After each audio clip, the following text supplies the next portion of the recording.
अगर आपको system based fantasy, action और मैजिकल एडवेंचर्स पसंद है, तो ये चैनल स्पेशली आपके लिए ही बनी है। सब्सक्राइब कीजिए और बन जाइए इस फैंटेसी जर्नी का हिस्सा। डिस्क्लेमर, ये चैनल सिर्फ इंटरटेनमेंट के लिए बनाया गया है। इसमें दिखाए गए सभी कैरेक्टर्स, इवेंट्स और कहानियाँ प्योरली फिक्शनल है। रियल लाइफ पर्सन्स, जगह या इवेंट से कोई इसका संबंध नहीं है।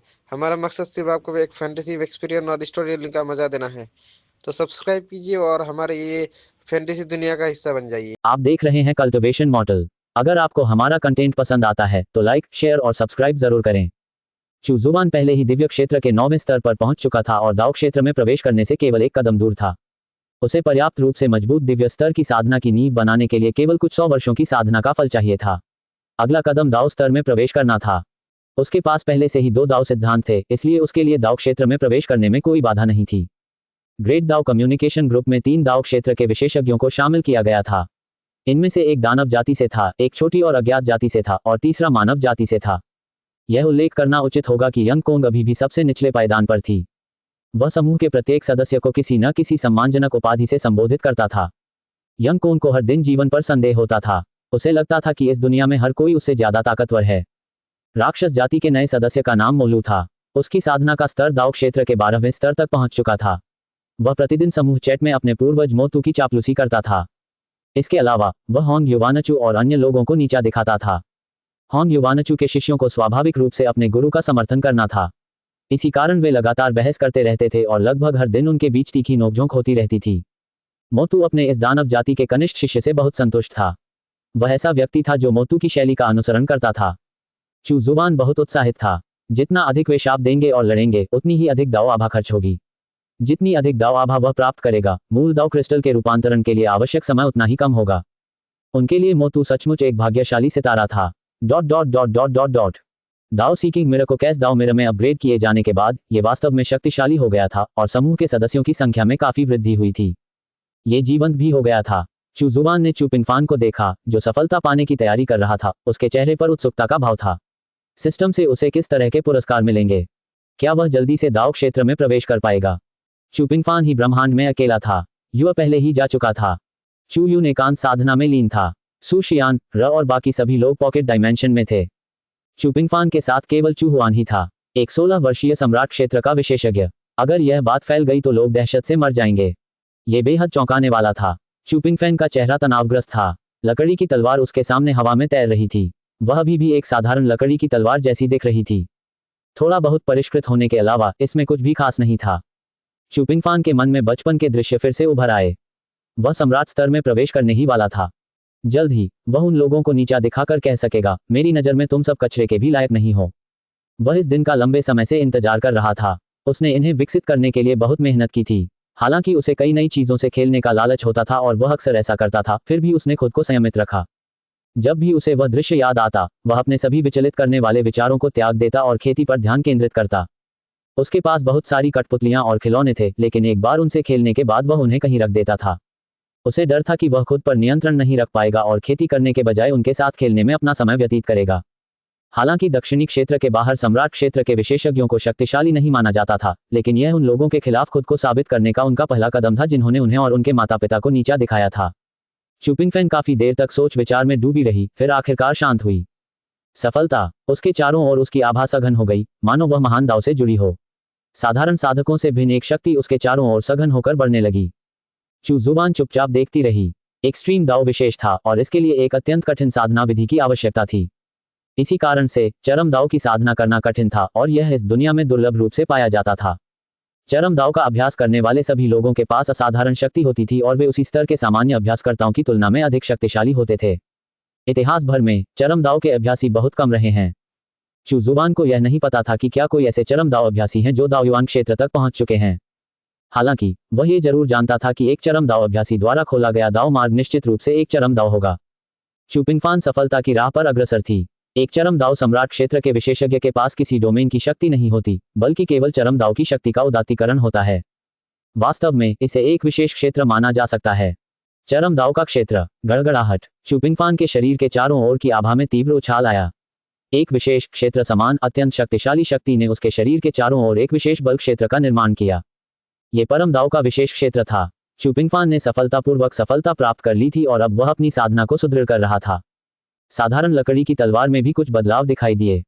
ये हमेशा की तरह साधारण ही दिख रहा था, लेकिन चू जुबान ने महसूस किया कि इस साधारण लकड़ी की तलवार के भीतर एक विशेष शक्ति मौजूद है। शायद ये नवजात अवस्था में उत्पन्न हुआ चरम दाव था। आप एकांतवास में रहे और इतिहास में तीसरे ऐसे 16 वर्षीय सम्राट स्तर के साधक को शिक्षा दी। आपको 1000 वर्षों के साधना सद्गुण और परम आरंभिक दाव शास्त्र से सम्मानित किया गया है। आप एकांत में रहे और इतिहास में पहले 16 वर्षीय चरम दाव सम्राट स्तर के साधक को शिक्षा दी। आपको विनाश दाव सिद्धांत से सम्मानित किया गया है। चुपिंगफान इतिहास में सम्राट स्तर का साधना करने वाला तीसरा 16 वर्षीय साधक था और साथ ही इतिहास में सम्राट स्तर के चरम दाव साधना करने वाले पहले 16 वर्षीय व्यक्ति भी। पुरस्कार वास्तव में उदार थे। चू जुबान बेहद खुश था। कई वर्षों के सावधानीपूर्वक शिक्षण और मार्गदर्शन के बाद आखिरकार उसे अपना पुरस्कार मिल गया था। 1000 साल की साधना से मिलने वाला प्रोत्साहन पुरस्कार उसकी साधना की नींव को पूरी तरह से मजबूत करने के लिए पर्याप्त था। दाव लोक अब ठीक उसके सामने था। उन्हें पुरस्कार के रूप में एक और दाव सिद्धांत भी प्राप्त हुआ था, विनाश दाव सिद्धांत। वह दाव क्षेत्र में प्रवेश करने ही वाला था और फिर भी उसने दाव के 3 सिद्धांतों को पहले ही आत्मसात कर लिया था। वह इस क्षेत्र में अद्वितीय था। चू जुबान को इनाम तुरंत नहीं मिला। इसके बजाय उसने चुपिंगफान के साधना कौशल को मजबूत करने का इंतजार किया। 3 दिन बाद चुपिंगफान चू जुबान के सामने खड़ी थी। बहुत बढ़िया, आप पहले ही सम्राट स्तर में प्रवेश कर चुके हैं। इस वर्ष आपकी आयु 16 वर्ष हो चुकी है। आप पॉकेट डायमेंशन में प्रवेश कर सकते हैं। चू जुबान ने संतुष्टि भरे भाव से चुपिंगफैन की ओर देखा। तुम शुरुआत से ही साधना कर रहे हो, इसलिए तुम्हारे पास युद्ध का कोई अनुभव नहीं है। तुम अधिक युद्ध अनुभव प्राप्त करने के लिए परीक्षण रहस्यवादी क्षेत्र में जा सकते हो। जी हाँ, 13वें चाचा जी। चुपिंगफैन अपने दिल में उमड़ रहे उत्साह को छिपा नहीं सका। ये सब कुछ उनके 13वें चाचा चू जुबान द्वारा उनके लिए बनाया गया था। चुपिंगफान के दिल में 13वें चाचा का सबसे महत्वपूर्ण स्थान था। यहाँ तक कि उनके माता पिता भी उनके जितने महत्वपूर्ण नहीं थे। आखिरकार उसके माता पिता को उसे बहुत कम उम्र में ही छोड़कर जाना पड़ा था। ऐसा माना जा सकता है कि उसका पालन पोषण और शिक्षा चू जुबान ने ही की थी। भावनात्मक रूप से वह अपने माता पिता से भी अधिक चू जुबान के करीब था, जिनसे वह लंबे समय से नहीं मिला था। युवा चुपिंगफैन के कंधे पर झुक गई। उसका शरीर मायावी था और उसकी उदास और ठंडी प्रेत आध्यात्मिक शक्ति संयमित थी। चुपिंगफैन और यू एड ने पॉकेट डायमेंशन में प्रवेश किया और तुरंत ट्रायल मिस्टिक दायरे में चले गए। तभी चू जुबान ने पुरस्कारों की जांच की। सबसे पहले उन्होंने परम आरंभिक दाव शास्त्र को देखा। अब से यही उनकी साधना की तकनीक होगी। परम आरंभ दाव ग्रंथ महान दाव के आरंभ से ही विद्यमान है। यह आदिम अराजकता से उत्पन्न हुआ और निर्वाण से शुरू हुआ। जब परम आरंभिक दाव शास्त्र में महारत हासिल कर ली जाती है तो यह आदिम अराजकता को जन्म दे सकता है और एक सच्चे महान दाव का द्वार खोल सकता है। यहाँ तक कि अगर महान दाव नष्ट भी हो जाए तो भी यह निर्वाण से पुनर्जन्म लेकर वापस आ सकता है। यह अतुलनीय रूप से शक्तिशाली था। एक बार जब इस विद्या में महारत हासिल हो जाती तो चाहे उसे कितनी भी दिव्य विपत्ति का सामना करना पड़े, वह उस पर विजय प्राप्त कर सकता था। ये कहा जा सकता था कि वह अब वास्तव में अमर और शाश्वत हो गया था। ये पहले ही दाओयुआन क्षेत्र के बारे में चू जुबान के ज्ञान से कहीं आगे निकल चुका था। दाओयुआन क्षेत्र के विशेषज्ञों द्वारा खोले गए दाव मार्ग भी महान दाव पर आधारित थे। इसके विपरीत जब परम आरंभिक दाव शास्त्र में महारत हासिल कर ली जाती है तो यह महान दाव से अलग होकर एक अन्य महान दाव का निर्माण कर सकता है। यह आदिम अराजकता से पुनर्जन्म ले सकता है और निर्वाण के माध्यम से विनाश से लौट सकता है। चू जुबान सुखद रूप से आश्चर्यचकित था। परम आरंभिक दाव शास्त्र को समझने के बाद वह न केवल दाव स्तर के साधकों को मार्गदर्शन दे सकता था, बल्कि दाओयुआन स्तर के साधकों को भी मार्गदर्शन दे सकता था। उस समय भला कौन उस पर शक करता। वह सचमुच एक बहुत बड़ा नाम होगा। अब उसे भेद खुलने की चिंता नहीं करनी पड़ेगी। अब उसे इस बात की भी चिंता नहीं करनी पड़ेगी कि होंग युवानचू जैसे दाओयुआन क्षेत्र के साधक उससे दाव के बारे में चर्चा करने के लिए संपर्क करेंगे। एक बार जब वह परम आरंभिक दाव शास्त्र का अभ्यास कर लेगा तो वह दाओयुआन क्षेत्र के सभी विशेषज्ञों से ऊपर होगा और वास्तव में एक बहुत बड़ा नाम बन जाएगा। चू जुबान बेहद उत्साहित थी।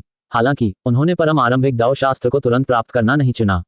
इसके बजाय उन्होंने अपनी साधना की नींव को पूर्ण करने के लिए 1000 साल की साधना वृद्धि पुरस्कार प्राप्त किया। फिर उन्होंने परम आरंभ दाव शास्त्र का उपयोग करके दाव क्षेत्र में प्रवेश किया। चू जुबान को 1000 साल की साधना को बढ़ावा देने का पुरस्कार मिला। गड़गड़ाहट। जैसे जैसे शक्ति उसके शरीर में समाहित होती गई, उसकी साधना का स्तर बढ़ता गया। अराजक अविचल शरीर ने शक्ति को बेतहाशा अवशोषित कर लिया और उसकी नींव और भी मजबूत होती चली गई। किसी समय वह एक अड़चन में फंस गया। उनकी दिव्य शक्ति रूपांतरित होने लगी और दाव आभा की एक हल्की सी किरण प्रकट हुई। ऐसा प्रतीत होता था मानो वह महान दाव को महसूस कर सकता हो और स्वयं को और दाव सिद्धांतों को पोषित करने के लिए दाव आभा को अवशोषित कर सकता हो। चू जुबान ने अपनी आंखें खोलीं। दाव क्षेत्र में प्रवेश करने का अवसर अंततः आ गया था। उनकी साधना की नींव पूर्ण थी। वह दिव्य क्षेत्र की सीमाओं तक पहुंच चुका था। फिर उन्हें परम आरंभिक दाव शास्त्र प्राप्त हुआ। उन्हें परम आरंभिक दाव शास्त्र की समझ प्रदान की गई। चू जुबान ने परम आरंभिक दाओ शास्त्र तकनीक को सक्रिय किया। उसके दिल में एक रहस्यमय भावना उत्पन्न हुई। उन्हें ज्ञान प्राप्त हुआ और उनके मन में तरह तरह के विचार उमड़ने लगे। ऐसा लग रहा था मानो उन्होंने धुंधली खिड़की खोलकर बाहरी दुनिया की विशालता और भव्यता को देख लिया हो। Dot dot dot dot dot dot ऐसा लग रहा था मानो मैं पहली बार दुनिया की खूबसूरती, विशाल नीले आकाश और सफेद बादलों को देख रहा हूं। ज्ञानोदय की प्रक्रिया जारी रही। समाधि की अवस्था में ऐसा लग रहा था मानो वह महान दाव के निकट पहुंच गया हो या उसने हाथ बढ़ाकर महान दाव को स्पर्श कर लिया हो। उनके दिमाग में लगातार अनगिनत विचार आते रहे। महान दाव की दाव आभा भी प्रवाहित हुई। चू जुबान की दिव्य आत्मा में और भी परिवर्तन आया। अराजक अविचल शरीर ने दाव आभा को तीव्र गति से अवशोषित कर लिया। दाव आभा के पोषण से स्थिर दाव और यिन दाव सिद्धांत भी लगातार मजबूत होते गए। दाव आभा की शक्ति उनकी दिव्य शक्ति के साथ निरंतर एकीकृत होती गई। जैसे ही दिव्य शक्ति ने महान दाव की दाव आभा को स्पर्श किया, वह उसकी अपनी दाव आभा में परिवर्तित हो गई, जिसने उसके पूरे शरीर को भर दिया। उसकी दिव्य आत्मा का रूपांतरण भी शीघ्र ही पूर्ण हो जाएगा। महान दाव के साथ उसका संबंध स्थापित हो जाएगा और दाव आभा महान दाव से उसके शरीर में समाहित हो जाएगी। इस प्रकार उन्होंने दाव लोक में प्रवेश कर लिया। चू जुबान की प्रगति जारी रही। इसी बीच परम आरंभिक दाव शास्त्र के प्रति उनकी समझ निरंतर बनी रही। चू जुबान ने समझने में इतना लंबा समय कभी नहीं बिताया था और न ही उसे किसी बाधा को पार करने के लिए इतना लंबा समय कभी चाहिए था। दिन पर दिन बीतते गए। पूरे 10 दिनों के बाद चू जुबान आखिरकार अपनी बेहोशी की अवस्था से बाहर आ गया। इस क्षण उनकी आभा बदल गई। उनकी आंखें मानो हर चीज को भेदने में सक्षम थीं, मानो उन्होंने महान दाव के सार को पहले ही देख लिया हो। उनका शरीर दाव आभा से भरा हुआ था। स्थिर दाव और यिन दाव सिद्धांत उनके चारों ओर समाहित थे। उन्होंने इन सिद्धांतों में पूर्ण महारत हासिल कर ली थी। दाव शक्ति ने दैवीय शक्ति का स्थान ले लिया। दाव क्षेत्र के विशेषज्ञों ने दाव की शक्ति को समझ लिया। वे स्वर्ग और पृथ्वी के नियमों से ऊपर थे। दाव क्षेत्र के विशेषज्ञों की दृष्टि में दिव्य क्षेत्र के साधक मात्र चींटियों के समान थे। दाव क्षेत्र सफलता। चू जुबान ने अपनी सफलता का एहसास होते ही राहत की सांस ली। इतने लंबे समय तक एकांतवास में रहने के बाद आखिरकार उसने दाव क्षेत्र में प्रवेश कर लिया था। आपने एकांतवास करके ही सफलता प्राप्त की। आप दाव क्षेत्र में प्रवेश करने वाले इतिहास के सबसे तीव्र साधक बन गए। आपको काल दाव सिद्धांत और महान दाव के माध्यम से एक आत्मिक यात्रा का पुरस्कार प्राप्त हुआ है। तुमने एकांतवास करके ही सफलता प्राप्त कर ली। तुम इतिहास में सबसे कम उम्र के दाव क्षेत्र के साधक बन गए। तुम्हें गुप्त दाव सिद्धांत और असंख्य अभिसरण दाव तकनीक से सम्मानित किया गया है। एक बार जब उसने इस बाधा को पार कर लिया तो सिस्टम का इनाम भी जल्द ही मिल गया। इतिहास में सबसे तेजी से दाव क्षेत्र में प्रवेश करने वाला साधक। इतिहास में सबसे कम उम्र का दाव क्षेत्र विशेषज्ञ। उन्होंने 2 रिकॉर्ड बनाए थे। चू जुबान की मानसिकता बहुत स्थिर थी, भले ही उसने 2 और दाव सिद्धांत प्राप्त कर लिए थे। उन्होंने अभी अभी दाव क्षेत्र में प्रवेश किया था, लेकिन उनके पास पहले से ही 5 दाव सिद्धांत थे। इसे अभूतपूर्व कहा जा सकता है ना? सफलता हासिल करने के बाद सिस्टम रिवॉर्ड प्राप्त करने में उसे कोई जल्दी नहीं थी। उसने सफलता प्राप्त करने के बाद भी अपने सामने मौजूद रहस्यों को ध्यानपूर्वक समझने का प्रयास जारी रखा। आधे दिन बाद चू जुबान ने सबसे पहले विनाश दाव सिद्धांत को ग्रहण करने का विकल्प चुना। एक ऐसी शक्ति प्रकट हुई जो सब कुछ नष्ट करने में सक्षम प्रतीत होती थी और उसने चू जुबान को घेर लिया। काफी समय बाद चू जुबान ने विनाश के सिद्धांत में महारत हासिल कर ली। इसके बाद विनाश की आभा गायब हो गई। वह फिर से एक साधारण, सुंदर और एकांतप्रिय व्यक्ति बन गया। सुंदर होने के अलावा उसमें और कुछ खास नहीं दिखता था। उनमें न तो किसी शक्तिशाली विशेषज्ञ का प्रभाव था और न ही किसी तानाशाह का। वे बस एक साधारण, आकर्षक और एकांतप्रिय व्यक्ति थे। चू जुबान की मानसिक स्थिति में काफी सुधार हुआ। परम आरंभिक दाव शास्त्र को समझने के बाद महान दाव के बारे में उनकी समझ संभवतः अद्वितीय थी। यद्यपि उनकी शक्ति दावयुवान क्षेत्र के विशेषज्ञों की तुलना में काफी कम थी, फिर भी उनके लिए महान दाव की साधना के मार्ग पर उनका मार्गदर्शन करना कठिन नहीं था। चू जुबान अपने शरीर में हुए परिवर्तनों का लगातार अध्ययन करता रहा। हालांकि सिस्टम का इनाम बहुत उदार था, फिर भी उसकी मानसिक स्थिति पहले से ही बहुत स्थिर थी। महान पुरस्कार प्राप्त करने के बावजूद आप एक बेहद स्थिर और एकांतप्रिय व्यक्ति हैं। आपको अपने स्थिर दाव सिद्धांत में उन्नयन का पुरस्कार मिला है। चू जुबान हैरान था। क्या उसकी मानसिक स्थिति इतनी स्थिर थी कि उसने वास्तव में सिस्टम रिवॉर्ड को सक्रिय कर दिया? स्थिर दाव सिद्धांत के उन्नयन से यह हीन और विनाश दाव सिद्धांतों से आगे निकल जाएगा। दाव क्षेत्र में साधना करना वास्तव में बहुत सरल था, लेकिन साथ ही यह बेहद कठिन भी था। सरल बात यह थी कि व्यक्ति को केवल महान दाव को निरंतर समझना था, दाव आभा को निरंतर अपने शरीर में अवशोषित करना था और दाव सिद्धांतों का पोषण करना था, जिससे दाव सिद्धांत निरंतर बेहतर और विकसित हो सकें। सबसे कठिन हिस्सा महान दाव को समझना और अपने दाव सिद्धांतों को पूर्ण रूप से आत्मसात करना भी था। दाव क्षेत्र के 36 स्तरों में प्रत्येक सफलता एक कायापलट थी। व्यक्ति के दाव सिद्धांतों की एक और पूर्णता थी। ये 36 स्तर 36 पहाड़ों की तरह थे। प्रत्येक सफलता से व्यक्ति के दाव सिद्धांतों की शक्ति में वृद्धि होती थी या व्यक्ति को नए दाव सिद्धांतों को समझने की अनुमति मिलती थी। सैद्धांतिक रूप से प्रत्येक स्तर एक दाव सिद्धांत को समझने में सक्षम बना सकता है। Promoted content. India's favorite Matka game is now online. Safe and easy to play. मो 183 46 61। Doctor Reddy's Venusia max cream. मो 795 199 265। 79 साल की उम्र में भी मर्दाना ताकत 10 गुना कैसे बढ़ाएं? मो 292 73 97। हालांकि अधिकांश दाव क्षेत्र के योद्धाओं ने एक ही दाव सिद्धांत को समझा और जैसे जैसे वे सफलता की सीढ़ियां चढ़ते गए उन्होंने इसे नई समझ और नई शक्ति से भर दिया। उस दाव सिद्धांत को निरंतर सुदृढ़ और परिपूर्ण बनाना। किसी एक दाव सिद्धांत को पूर्ण रूप से विकसित करना और उसका पोषण करना उसे तेजी से बढ़ने में सक्षम बनाता है। स्वाभाविक रूप से यह अनेक दाव सिद्धांतों को पूर्ण रूप से विकसित करने और उनका पोषण करने की तुलना में कहीं अधिक आसान था। आवश्यक अंतर्दृष्टि की मात्रा भी बहुत कम थी। चू जुबान के दाव सिद्धांत वास्तव में अपेक्षाकृत परिपूर्ण थे। उनमें शक्ति की कमी थी, उनमें अंतर्दृष्टि की कमी नहीं थी। उसमें जिस चीज की कमी थी वह थी अपने दाव सिद्धांतों को पोषित करने और उनमें और सुधार करने के लिए पर्याप्त शक्ति। अन्य दाव स्तर के साधकों की तुलना में चू जुबान का दाव स्तर का मार्ग कहीं अधिक सुगम था। स्थिर दाव सिद्धांत का उदाहरण लें। एक स्तर का उन्नयन प्राप्त करने के बाद यह पहले ही दूसरे स्तर के दाव क्षेत्र के साधक के स्तर तक पहुंच चुका था। एक स्तर से दूसरा स्तर आता गया। प्रत्येक स्तर को पार करना आसान नहीं था और इसके लिए लंबा समय आवश्यक था। यदि किसी के पास पर्याप्त अंतर्दृष्टि भी हो तो भी दाव सिद्धांतों को पोषित करने और विकसित करने में लंबा समय लगेगा। असंख्य दाव क्षेत्र के विशेषज्ञों ने महान अवसरों या अन्य कारकों के कारण दाव क्षेत्र में प्रवेश किया था। हालांकि वे दाव क्षेत्र के पहले स्तर पर ही अटक गए और इससे आगे नहीं बढ़ सके। उदाहरण के लिए शुयांग होंग युवानचू की ही पीढ़ी का एक कुशल कलाकार था और उसका सबसे अच्छा दोस्त भी था। उसकी प्रतिभा का स्तर कम कैसे हो सकता था?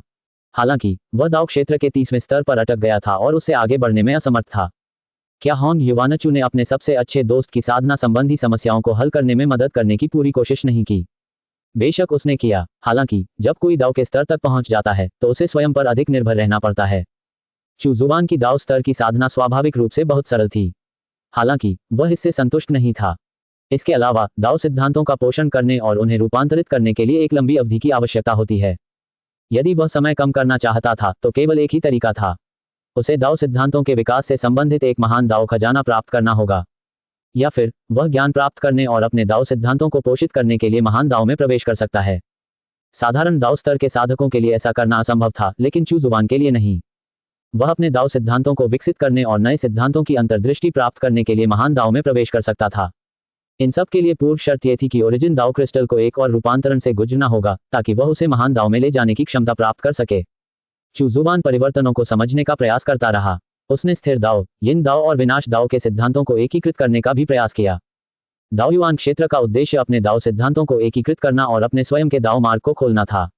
इसके अलावा कोई व्यक्ति अपने दाव सिद्धांतों को महान दाव के साथ एकीकृत कर सकता है और अपना खुद का दाव मार्ग खोल सकता है। कई दाव सिद्धांतों को एकीकृत करने से एक अधिक मजबूत दाव मार्ग खुल जाएगा जो अधिक स्थिर और भेदना कठिन होगा। 1 महीने तक लगातार परिवर्तनों को समझने के बाद चू जुबान बड़ी मुश्किल से थोड़े समय के लिए तीनों दाव सिद्धांतों को एक साथ एकीकृत करने में सफल रहा। फिर भी अगर दाव क्षेत्र के अन्य साधकों को पता चल जाए कि दाव क्षेत्र में अभी प्रवेश करने वाला कोई व्यक्ति दाव सिद्धांतों को एकीकृत कर सकता है तो वे शायद अपने जीवन पर संदेह करेंगे और रोने लगेंगे, ये सोचकर कि वे बेकार हैं। चू जुबान को काफी देर बाद आखिरकार होश आया। तभी उसने रिकॉर्ड टूटने के बाद मिले सिस्टम रिवॉर्ड को खुशी खुशी देखा। सबसे पहले दाव क्षेत्र में सबसे तेजी से प्रवेश करने के लिए सिस्टम द्वारा दिया जाने वाला पुरस्कार था। उन्हें समय के दाव सिद्धांत और समय के महान दाव के माध्यम से एक आत्मिक यात्रा का पुरस्कार मिला था। यह पुरस्कार बहुत ही उदार था, विशेषकर समय के महान मार्ग के माध्यम से आत्मा की यात्रा। चू जुबान इसके लिए उत्सुकता से तत्पर था। इस बार समय के महान मार्ग के माध्यम से आत्मा की यात्रा पिछली बार की तुलना में भिन्न थी जब उसने संपूर्ण महान मार्ग की यात्रा की थी। इसके बजाय वह समय के महान मार्ग के माध्यम से यात्रा करेगा। चू जुबान समय के महान मार्ग में यात्रा करने और समय लूट और समय भ्रम की तकनीकों में सुधार करने के साथ साथ समय के बारे में अपनी समझ बढ़ाने के लिए उत्सुक था। वह समय दाव सिद्धांत के साधना स्तर को सीधे तौर पर बढ़ाने में भी सक्षम हो सकता है। समय दाव सिद्धांत सहित चू जुबान के पास पहले से ही 4 दाव सिद्धांत थे। अगर यह बात फैल गई तो इससे दाव क्षेत्र के कई विशेषज्ञ ईर्ष्या करने लगेंगे। इसके बाद उन्होंने इतिहास में सबसे कम उम्र के दाव क्षेत्र के मार्शल आर्टिस्ट होने के लिए प्राप्त पुरस्कारों पर नजर डाली। गुप्तता दाव सिद्धांत और असंख्य अभिसरण दाव तकनीक। उन्हें एक और दाव सिद्धांत प्राप्त हुआ था जिससे कुल संख्या 5 हो गई थी। मायरीड कन्वर्जेंस दाव तकनीक एक ऐसी साधना तकनीक थी जो महान दाव से दाव सिद्धांतों को शरीर में अत्यंत तीव्र गति से अवशोषित कर सकती थी। इससे दाव सिद्धांतों के विकास की प्रक्रिया में तेजी आ सकती है। चू जुबान अपने नवस्थापित दाव क्षेत्र साधना पथ के लिए प्रत्याशा से भरा हुआ था। वह रिकॉर्ड तोड़कर दाव युआन क्षेत्र में सबसे तेज गति से प्रवेश करने वाला व्यक्ति बनना चाहता था। साथ ही इतिहास में सबसे कम उम्र के दाव युआन स्तर के साधक होने का रिकॉर्ड भी उनके नाम है। उस समय मिलने वाले पुरस्कार निश्चित रूप से और भी अधिक उदार होंगे। चू जुबान ने सर्वप्रथम 2 दाओ सिद्धांतों को प्राप्त किया। समय दाओ का सिद्धांत प्रकाश की एक लहर के समान था। यह अत्यंत रहस्यमय और समझने में कठिन था। गुप्तता दाओ का सिद्धांत अत्यंत अगोचर था और इसे देखा भी नहीं जा सकता था। समय का सिद्धांत एक अत्यंत शक्तिशाली सिद्धांत था। समय को वास्तव में कोई नियंत्रित नहीं कर सकता था। यहां तक कि दाओयुआन स्तर के साधक भी ऐसा नहीं कर सके। वे समय में केवल एक निश्चित सीमा तक ही हस्तक्षेप कर सकते थे या इसका उपयोग अपने लाभ के लिए कर सकते थे। 5 दाओ सिद्धांत उसके शरीर में समाहित थे। चू जुबान ध्यानपूर्वक उनका अध्ययन कर रहा था और साथ ही साथ यह भी सोच रहा था कि इन 5 दाओ सिद्धांतों की शक्ति का पूर्णतया उपयोग कैसे किया जाए। छिपाव दाओ सिद्धांत शरीर को छुपा सकता है, जबकि समय दाओ सिद्धांत शरीर की गति बढ़ा सकता है। स्थिर दाओ सिद्धांत शरीर को स्थिरता प्रदान करता है और विनाश और यिन दाओ सिद्धांत शरीर को विस्फोटक हमले करने की शक्ति देते हैं। यदि वह उनका एक साथ पूर्णतया उपयोग कर सकता है तो उसी क्षेत्र में कौन इसका सामना कर सकता है। काफी देर तक उत्तेजित रहने के बाद आखिरकार वह शांत हो गया। इसके बाद उन्होंने मायरीड कन्वर्जेंस दाओ तकनीक प्राप्त की। मायरीड कन्वर्जेंस दाओ तकनीक को समझने के बाद चू जुबान ने महान दाओ की दाओ आभा को अपने शरीर में अवशोषित करने के लिए मायरीड कन्वर्जेंस दाओ तकनीक का उपयोग करने का प्रयास किया। उनकी अविनाशी और अराजक शारीरिक शक्ति गति और अवशोषित करने की क्षमता के मामले में पहले से ही अत्यंत तीव्र थी। यह ऐसी चीज थी जिसे अन्य दाओ स्तर के साधक दोहरा नहीं सकते थे। मायरीड कन्वर्जेंस दाओ तकनीक को सक्रिय करने के बाद उसका शरीर एक वेल की तरह निगल रहा था, क्योंकि दाओ आभा उसके शरीर में प्रवाहित हो रही थी। कैस इंडेस्ट्रक्टिबल फिजिक की ताकत के कारण दाओ आभा की अंतहीन धारा को अवशोषित किया जा सकता था, जिसने उनके दाओ सिद्धांतों को पोषित किया और साथ ही कैस इंडेस्ट्रक्टिबल फिजिक में सुधार किया। चू जुबान आह भरे बिना नहीं रह सका। असंख्य अभिसरण दाओ तकनीक बहुत शक्तिशाली थी। केवल इस तकनीक के सहारे वह दाओ सिद्धांतों का पोषण कर सकता था और उन्हें अन्य दाओ स्तर के साधकों की तुलना में 10 गुना अधिक गति से परिपूर्ण कर सकता था। दाओ आभा का प्रवाह उमड़ पड़ा, लेकिन वह जरा भी बाहर नहीं निकली। चू जुबान अब भी साधारण दिख रहा था। यदि कोई उसके बगल में भी होता तो भी वह उमड़ती हुई दाओ आभा के अस्तित्व को महसूस नहीं कर पाता। यह मायरीड कन्वर्जेंस दाओ तकनीक की प्रमुख खूबियों में से एक थी। यह दाओ आभा का एक अनूठा गुण भी था। यदि यह सीधे शरीर में समाहित हो जाता तो यह तब तक बाहर नहीं निकलता जब तक कि दाओ आभा को जानबूझकर मुक्त न किया जाए। केवल दाओ क्षेत्र के साधक ही दाओ आभा का विकास कर सकते थे। दिव्य लोक में केवल दाओ आभा को स्पर्श करने और उसे समझने की अनुमति थी। इसके अलावा दिव्य लोक के साधक भी इसकी बहुत थोड़ी मात्रा को ही स्पर्श कर सकते थे। मायरीड कन्वर्जेंस दाओ तकनीक की एक और विशेषता यह थी कि इसे जानबूझकर विकसित करने की कोई आवश्यकता नहीं थी। दाओ आभा स्वतः ही व्यक्ति के शरीर में समाहित हो जाती थी। चू जुबान ने हाथ हिलाया और ओरिजिन दाओ क्रिस्टल को बाहर निकाला। एक बार फिर जब वह समय के महान मार्ग में यात्रा करने गया तो वह अपने साथ उत्पत्ति मार्ग का क्रिस्टल भी ले गया। वह न केवल वहां ओरिजिन दाओ क्रिस्टल का पोषण कर सकता था, बल्कि अगर उसकी मुलाकात दाओयुआन क्षेत्र के किसी विशेषज्ञ से होती तो वह दूसरे पक्ष को ग्रेट दाओ कम्युनिकेशन ग्रुप में शामिल कर सकता था। सिस्टम द्वारा उसे दिए गए टाइमशिप के बारे में सोचते हुए चू जुबान उसे भी अपने साथ ले आया। वह अपने साथ कैस दाओ मिरर भी लाया था। अगर उसका सामना दाओयुआन क्षेत्र के किसी विशेषज्ञ से होता तो वह दूसरे पक्ष की जानकारी का पता लगा सकता था। सब कुछ तैयार था। आशा से भरी चू जुबान ने पुरस्कार प्राप्त किया। पल भर में एक रहस्यमय अनुभूति उत्पन्न हुई। एक ऐसी अवर्णनीय भावना उसके मन में उभर आई जिसे वह समझ नहीं पा रहा था। अगले ही पल चू जुबान को एहसास हुआ कि वह एक जगमगाती नदी के ऊपर पहुंच गया है। यह प्रकाश की एक विशाल और अंतहीन नदी की तरह था जो निरंतर बहती रहती थी। नीचे देखने पर यह प्रकाश की एक विस्तृत रेखा की तरह प्रतीत होता था। प्रकाश से बनी नदी। उसके दिल में एक बेहद रहस्यमय भावना बार बार उभरती रहती थी। समय के भ्रम और समय के दुरुपयोग की तकनीकों के बारे में उनकी समझ में सुधार हो रहा था। अब उन्हें समय की बेहतर समझ हो गई थी। एक झिलमिलाता रिबन चू जुबान को घेरे हुए था। समय दाओ सिद्धांत।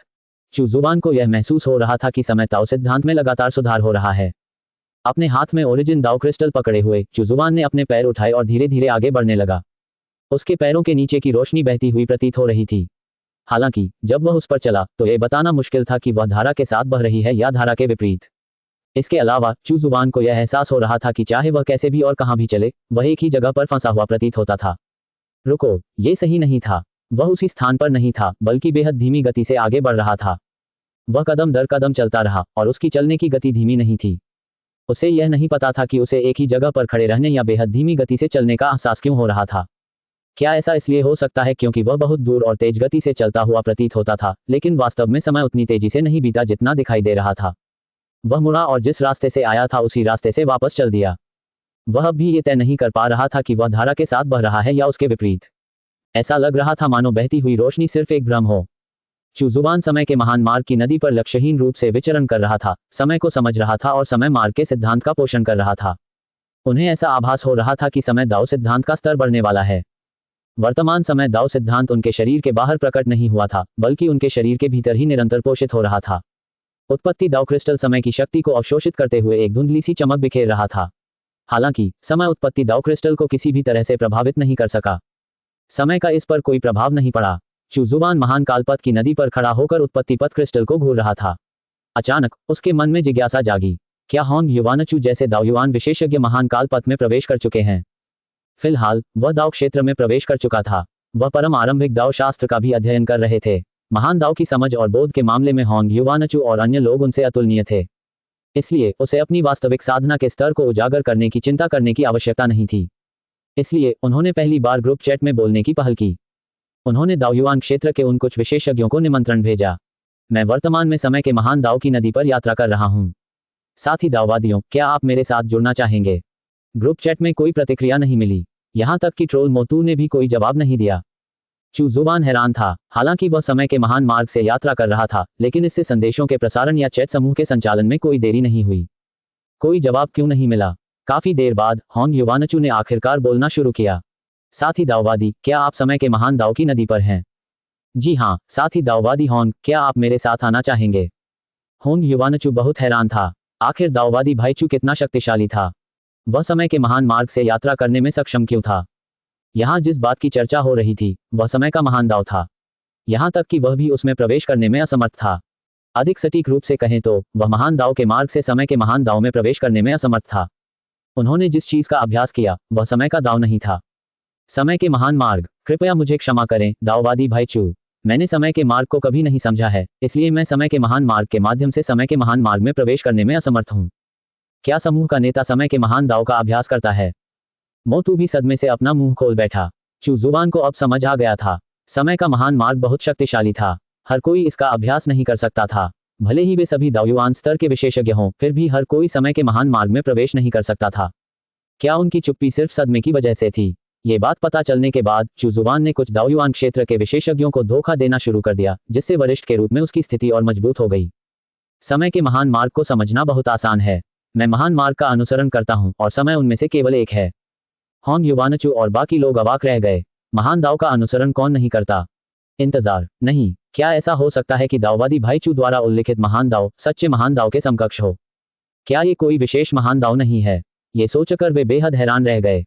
बहुत शक्तिशाली। क्या सचमुच कोई ऐसा व्यक्ति था जो महान दाव का लघु संस्करण खोलने में सक्षम था? इसके अलावा ये किसी विशेष महान दाव का लघु रूप नहीं था, बल्कि संपूर्ण महान दाव ही था। इसमें कोई आश्चर्य नहीं कि उन्हें लगा कि समय के महान दाव का अभ्यास करना कठिन नहीं है। ये तो एक महाविशेषज्ञ था। मैं दाववादी भाईचू की प्रतिभा की प्रशंसा करता हूँ। मैं मोतू किसी के सामने नहीं झुकूंगा। रुओशियान, वो छोटी कुतिया, मैं उसे अपने शरीर के नीचे दबाकर रगड़ भी सकता हूँ। मैं केवल आपके सामने झुकूंगा भाईचू। मोतू, तुम मौत को दावत दे रहे हो। रुओशियान गुस्से से लाल हो गई। मोतू, इस कमीने ने मुंह खोलते ही उसे अपमानित कर दिया। कितना घिनौना। चुजुवान ने विनम्रता से कहा, हम सभी महान दाव के मार्ग पर चलने वाले साधक हैं।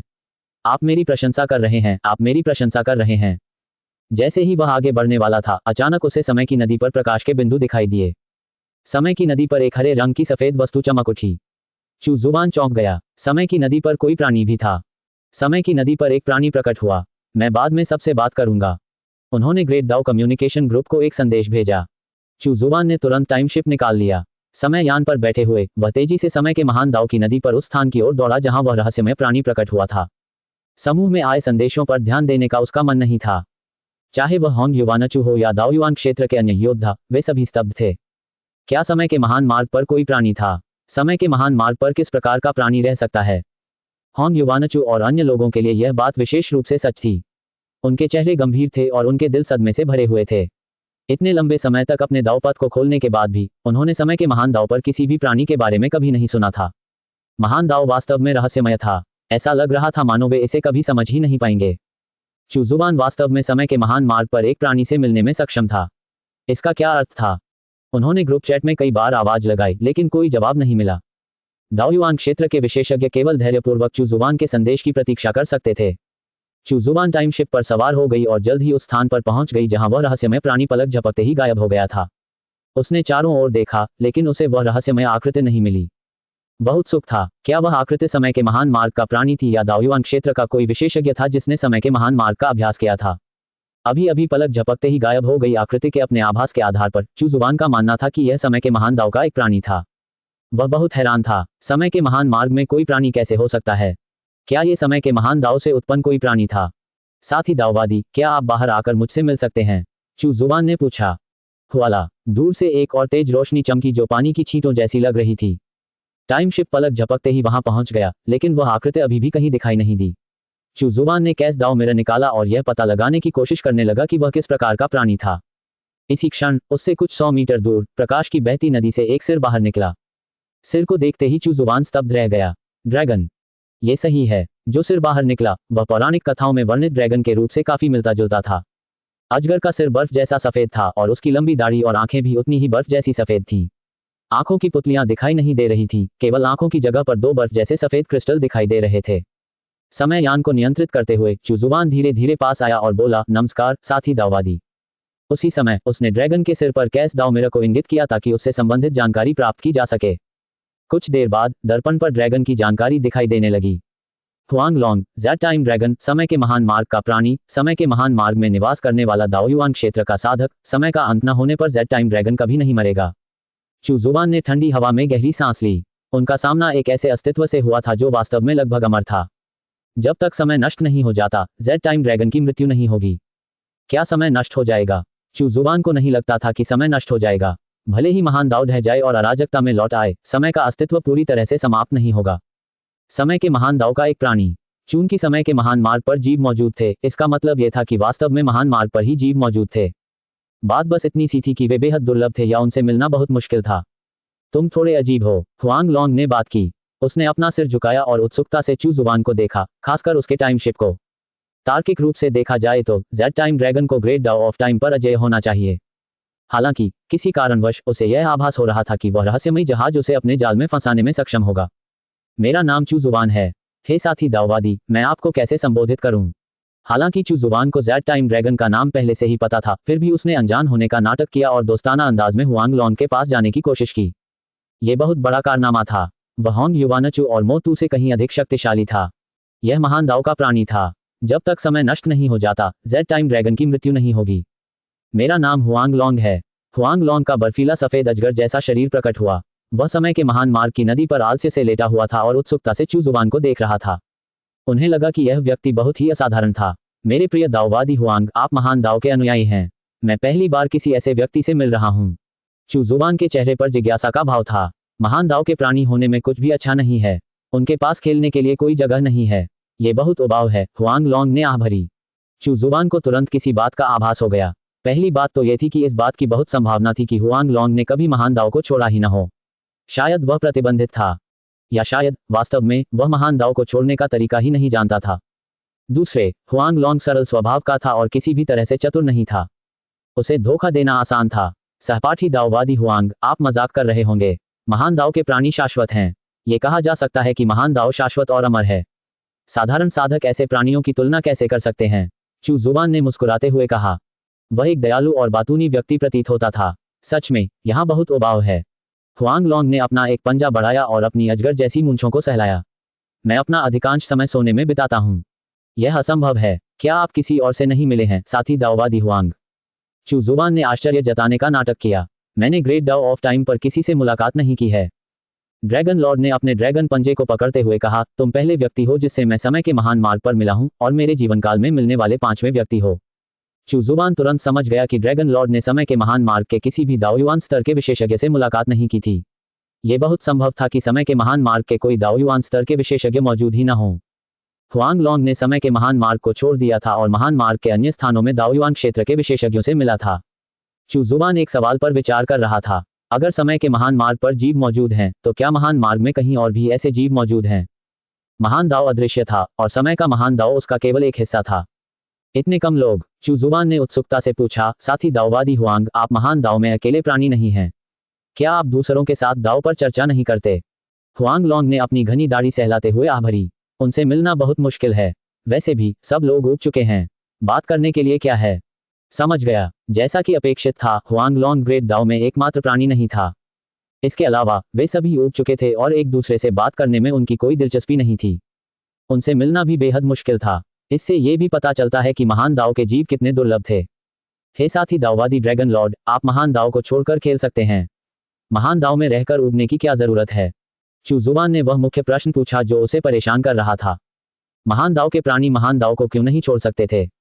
हुआंग लॉन्ग ने अपने अजगर के पंजों से उसकी मूंछें पकड़ ली। वह थोड़ा निराश और असहाय लग रहा था। मैं यहाँ से कैसे निकलूं? यहाँ से निकलने का कोई रास्ता नहीं है। अगर मैं रास्ता भटक गया तो क्या होगा? इसके अलावा मुझे महान दाव को छोड़ने में असहजता महसूस हो रही है। संक्षेप में कहें तो ये बहुत ही परेशान करने वाला है। हुआंग लॉन्ग के शब्दों से चू जुबान को मोटे तौर पर समझ आ गया कि वह इतने समय से ग्रेट दाव में क्यों रुका हुआ था।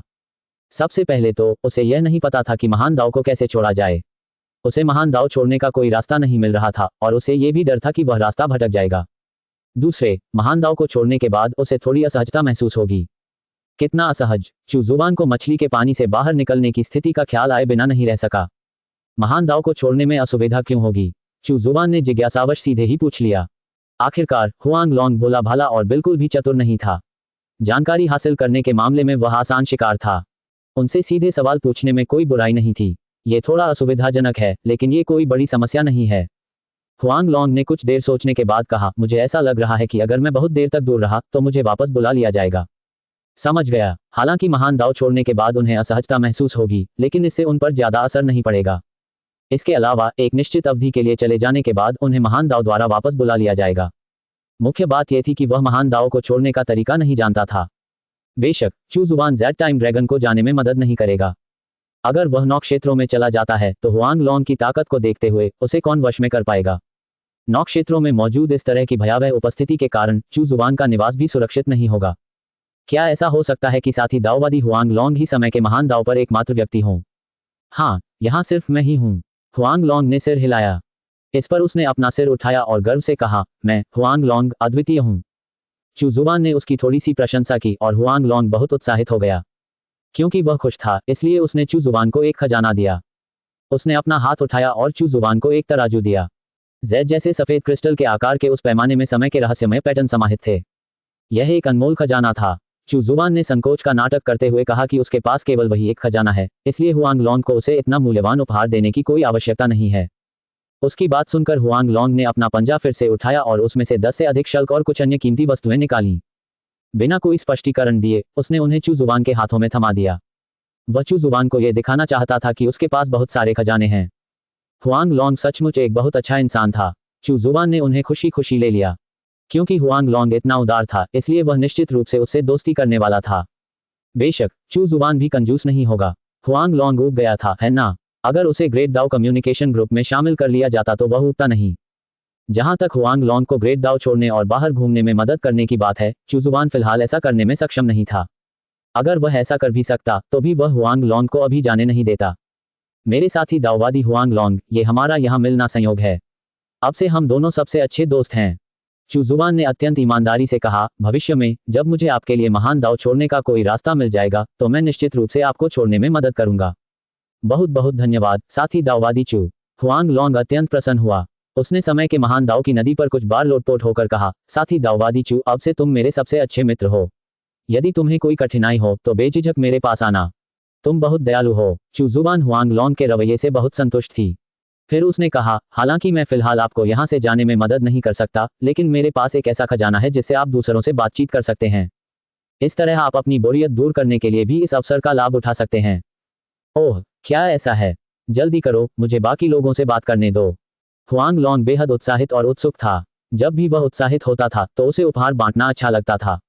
इसलिए उसने चू जुबान के हाथों में और अधिक खजाने भर दिए। कितनी उदारता है! चू जुबान ने आह भरी। महान दाव के प्राणी के रूप में हुआंग लॉन्ग के पास वास्तव में कई खजाने थे।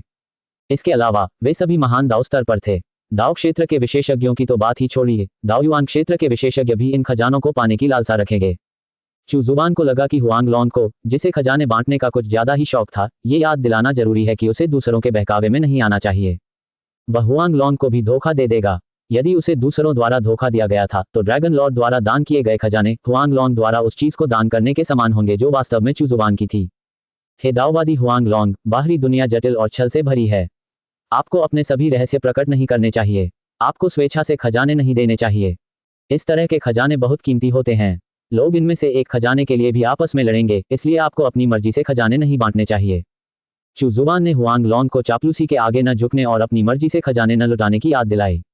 हुआंग लॉन्ग ने बार बार सिर हिलाया। उसे लगा कि साथी दाओवादी चू वाकई एक अच्छा इंसान है।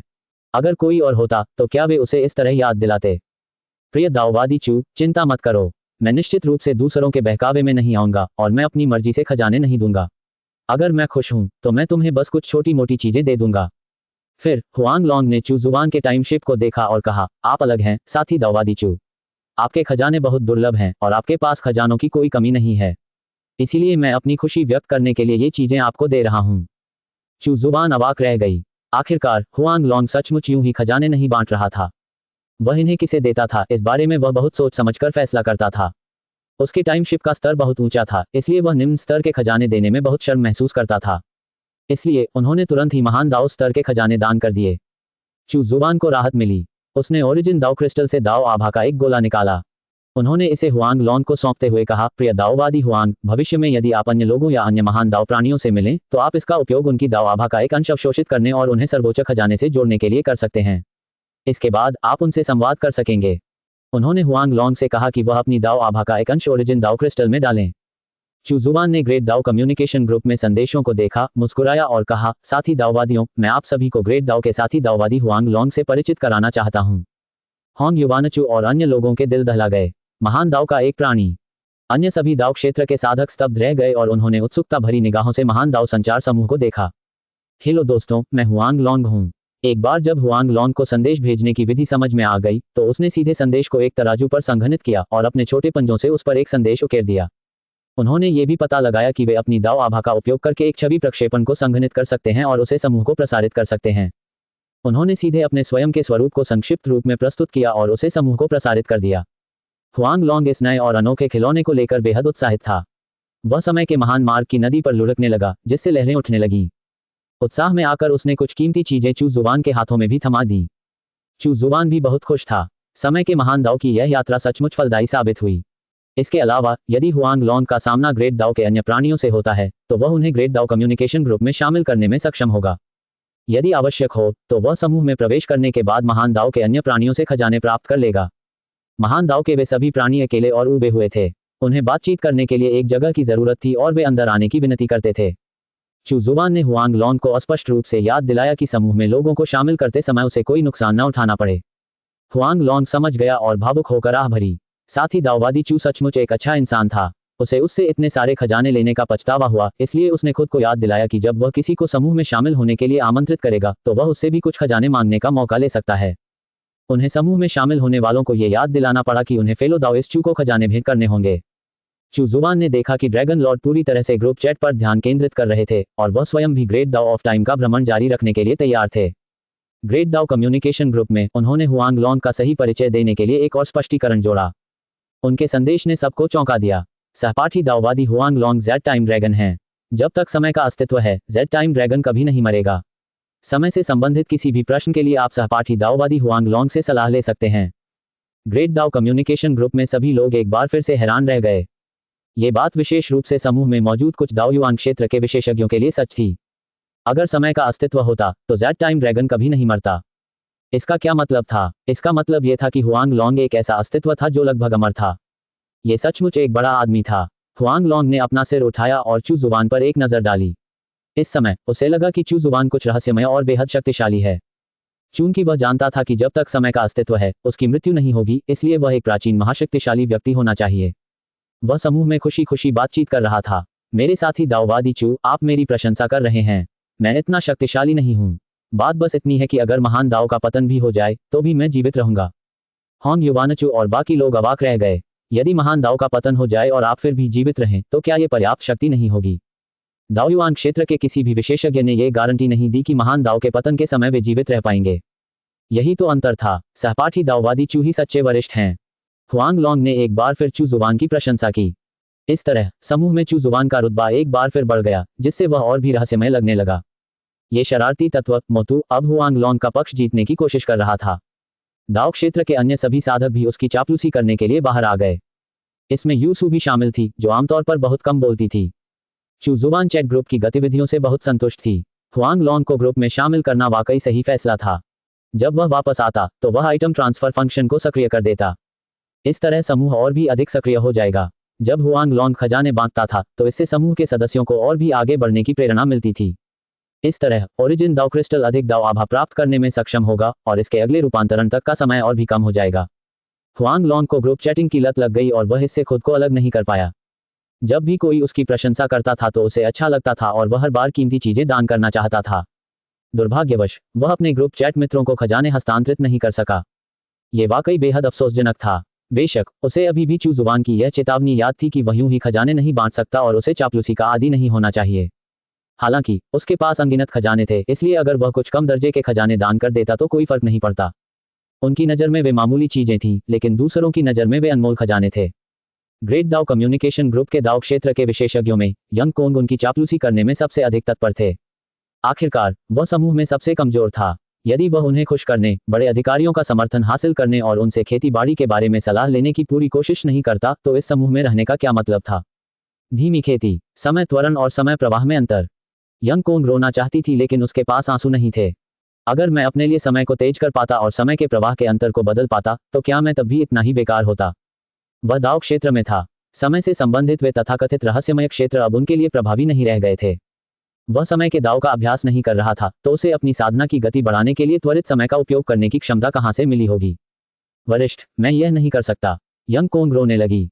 ये बहुत आसान है, मैं तुम्हें सिखा दूंगा। हुआंग लॉन्ग ने ग्रेट दाव कम्युनिकेशन ग्रुप में यंग कोंग को समय का उपयोग करना सिखाना शुरू किया। सभी लोग ध्यान से देख रहे थे। यह एक समय का गुप्त तरीका था। क्या तुमने इसे सीख लिया है? यंग कोंग, नहीं। मैं इसे फिर से दोहराऊंगा। क्या अब तुमने इसे सीख लिया है? यंग कोंग, मैं किसी काम की नहीं हूं। अन्य लोग। हालांकि हुआंग लॉन्ग ने यथासंभव सरल शब्दों में समझाने की कोशिश की, फिर भी दाव स्तर के साधक इसे बिल्कुल भी नहीं समझ पाए। वे सभी भ्रमित दिख रहे थे। दाव युआन क्षेत्र के कुछ ही योद्धाओं को इस तकनीक की थोड़ी बहुत समझ प्राप्त हुई। भूल जाओ, समय आने पर मैं तुम्हें समय को गति देने वाला खजाना दे दूंगा। हुआंग लॉन्ग असहाय था। वह इतनी सरल तकनीक भी नहीं सीख सका। वह सचमुच निकम्मा था। यंग कोंग ने अपना सिर दीवार पर पटक दिया और उसकी आंखों से आंसू बहने लगे। वह बिल्कुल निकम्मा था। वह वास्तव में इतनी गहन समय रहस्य तकनीक को समझने में असमर्थ था। चू जुबान ने कुछ समय के लिए समय के महान मार्ग का भ्रमण जारी रखा, इससे पहले कि उन्हें एक खिंचाव महसूस हुआ जो उनकी आसन वापसी का संकेत था। जब तक उनकी समाधि समाप्त हुई तब तक वे छोटे से आंगन में लौट चुके थे। समय की शक्ति उसके चारों ओर घूम रही थी और उसका शरीर प्रकाश की लहरों से जगमगा रहा था। ऐसा लग रहा था मानो वह समय की नदी में तैर रहा हो। उत्पत्ति दाव क्रिस्टल में समय के दाव को भी उन्नत कर दिया गया था। अब जब वह पॉकेट आयाम में समय प्रवाह के अंतर को बदलता था तो स्वर्ग और पृथ्वी के नियमों की खपत होने वाली शक्ति कम हो जाती थी। हालांकि चू जुबान का जेब के आयाम में समय प्रवाह के अंतर को बदलने का कोई इरादा नहीं था। इस समय वह गहन ज्ञानोदय की अवस्था में लीन था। समय का दाव अत्यंत शक्तिशाली था। अब तक ऐसा कोई नहीं था जिसने समय के दाव मार्ग को खोला हो। अन्यथा समय के महान दाव के प्राणी के रूप में हुआंग लॉन्ग के लिए ऐसे व्यक्ति से न मिलना असंभव था। ज्ञानोदय की यह अवस्था आधे महीने तक बनी रही। इसी बीच समय दाव सिद्धांत भी सफलतापूर्वक एक स्तर आगे बढ़ गया था। चू जुबान ने समय की समझ के मामले में भी अत्यंत उच्च स्तर प्राप्त कर लिया था। उन्हें यह पूर्वाभास था कि एक बार जब उनकी दाव क्षेत्र की साधना पूर्ण हो जाएगी तो वे समय के दाव मार्ग को खोलने वाले पहले व्यक्ति बन सकेंगे। चू जुबान का लक्ष्य समय के दाव मार्ग को खोलना नहीं था। वह सच्चे महान दाव के मार्ग को खोलना चाहता था और समय तो उसका केवल एक हिस्सा था। उसने ग्रेट दाव कम्युनिकेशन ग्रुप पर एक नज़र डाली और पाया कि वहां अभी भी काफी चहल पहल थी। दाव स्तर के कुछ साधक हुआंग लॉन्ग की चापलूसी कर रहे थे, जिससे हुआंग लॉन्ग बहुत उत्साहित हो गया था। होंग युवानचू की ओर से दाव क्षेत्र के कुछ शिष्य भी कभी कभी हुआंग लॉन्ग से बातचीत करने के लिए बाहर आते थे। कभी कभी हुआंग लॉन्ग समय के दाव पर कुछ संकेत दिया करते थे।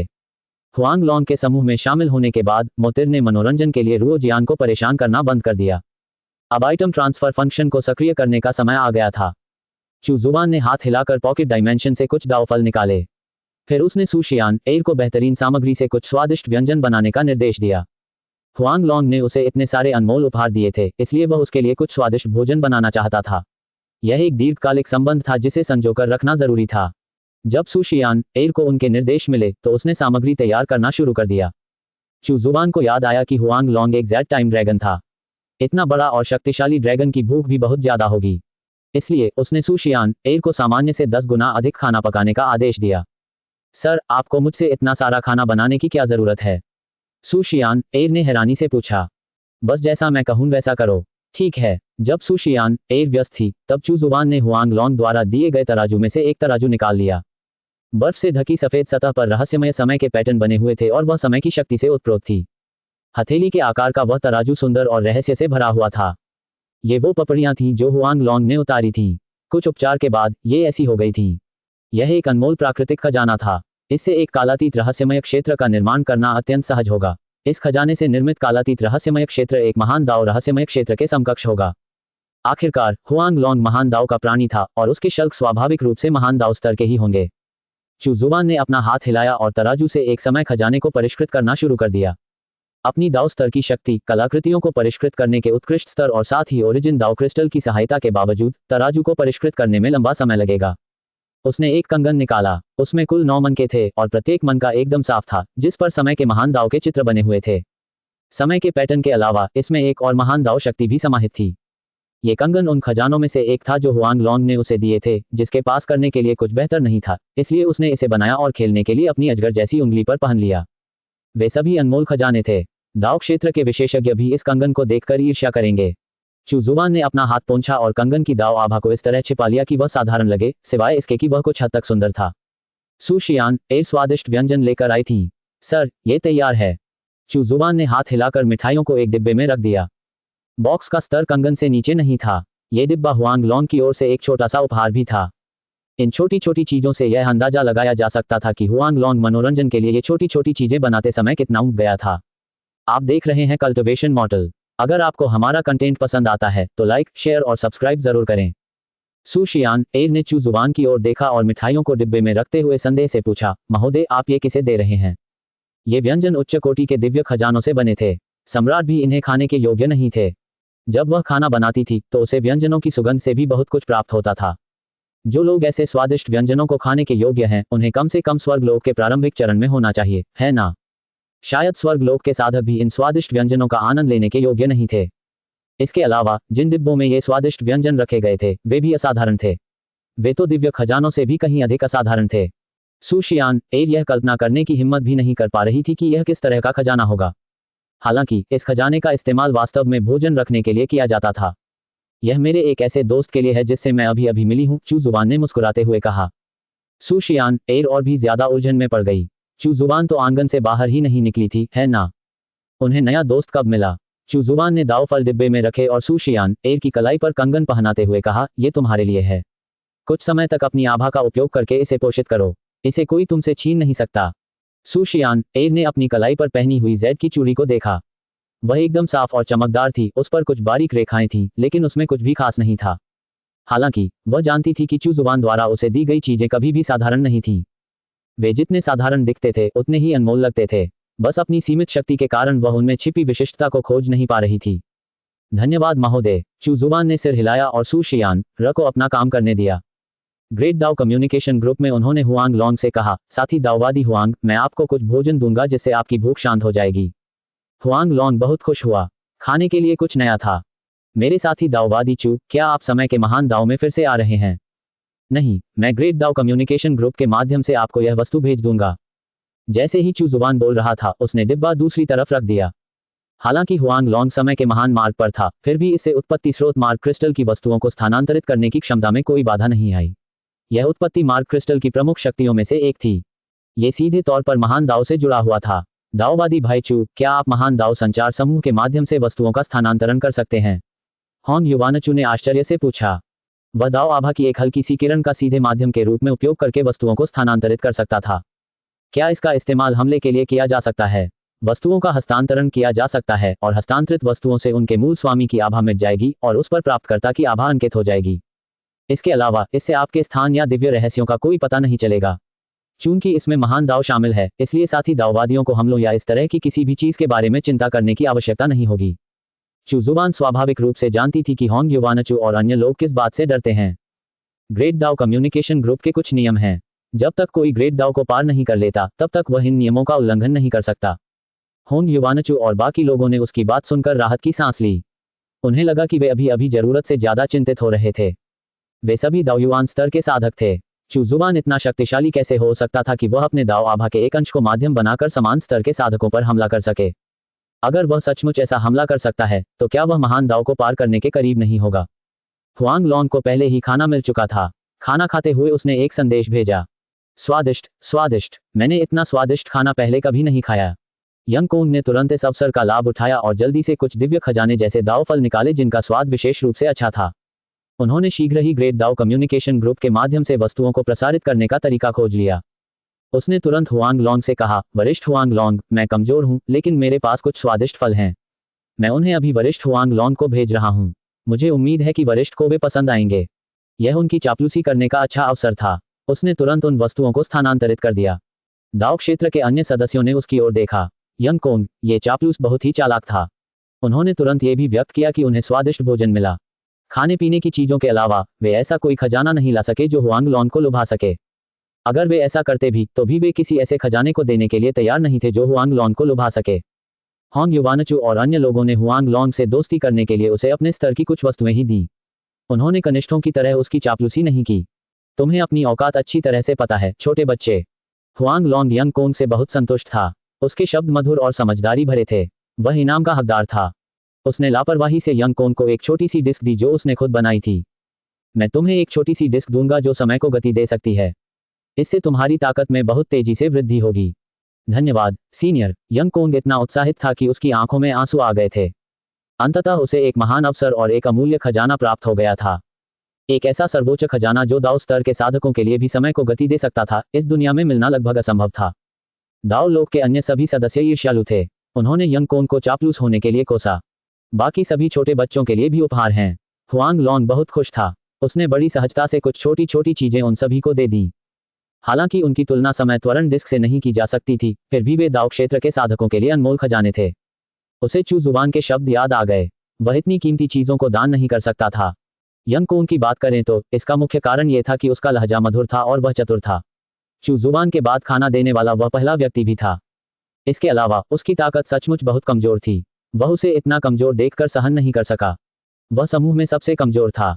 साथ ही दाववादी चू के बाद समूह का दूसरा सबसे शक्तिशाली सदस्य होने के नाते कमजोर सदस्यों की देखभाल करना उसी का कर्तव्य था। चू जुबान अवाक रह गई। वह जानता था कि जब Huang long item transfer function को सक्रिय करेगा तो वह दूसरों को चीजें देगा। यंग कोंग समूह में शामिल होने वाला पहला व्यक्ति था, लेकिन अब वह चापलूस बन चुका था। उस समूह में शामिल हो पाना उनके लिए एक सौभाग्यपूर्ण संयोग माना जा सकता है। वह संभवतः दाव क्षेत्र के चौथे स्तर तक पहुंचने में सक्षम होगा। ये भी अच्छा था, चूंकि यंग कोंग को लाभ हुआ था। इससे दाव क्षेत्र के अन्य समूह सदस्यों को हुआंग लॉन्ग का पक्ष जीतने के लिए और भी अधिक मेहनत करने की प्रेरणा मिलेगी। समूह एक बार फिर सक्रिय हो गया। ओरिजिन दाव क्रिस्टल के पुनः रूपांतरण में अधिक समय नहीं लगेगा, जिससे चू जुबान को और भी अधिक लाभ प्राप्त होंगे।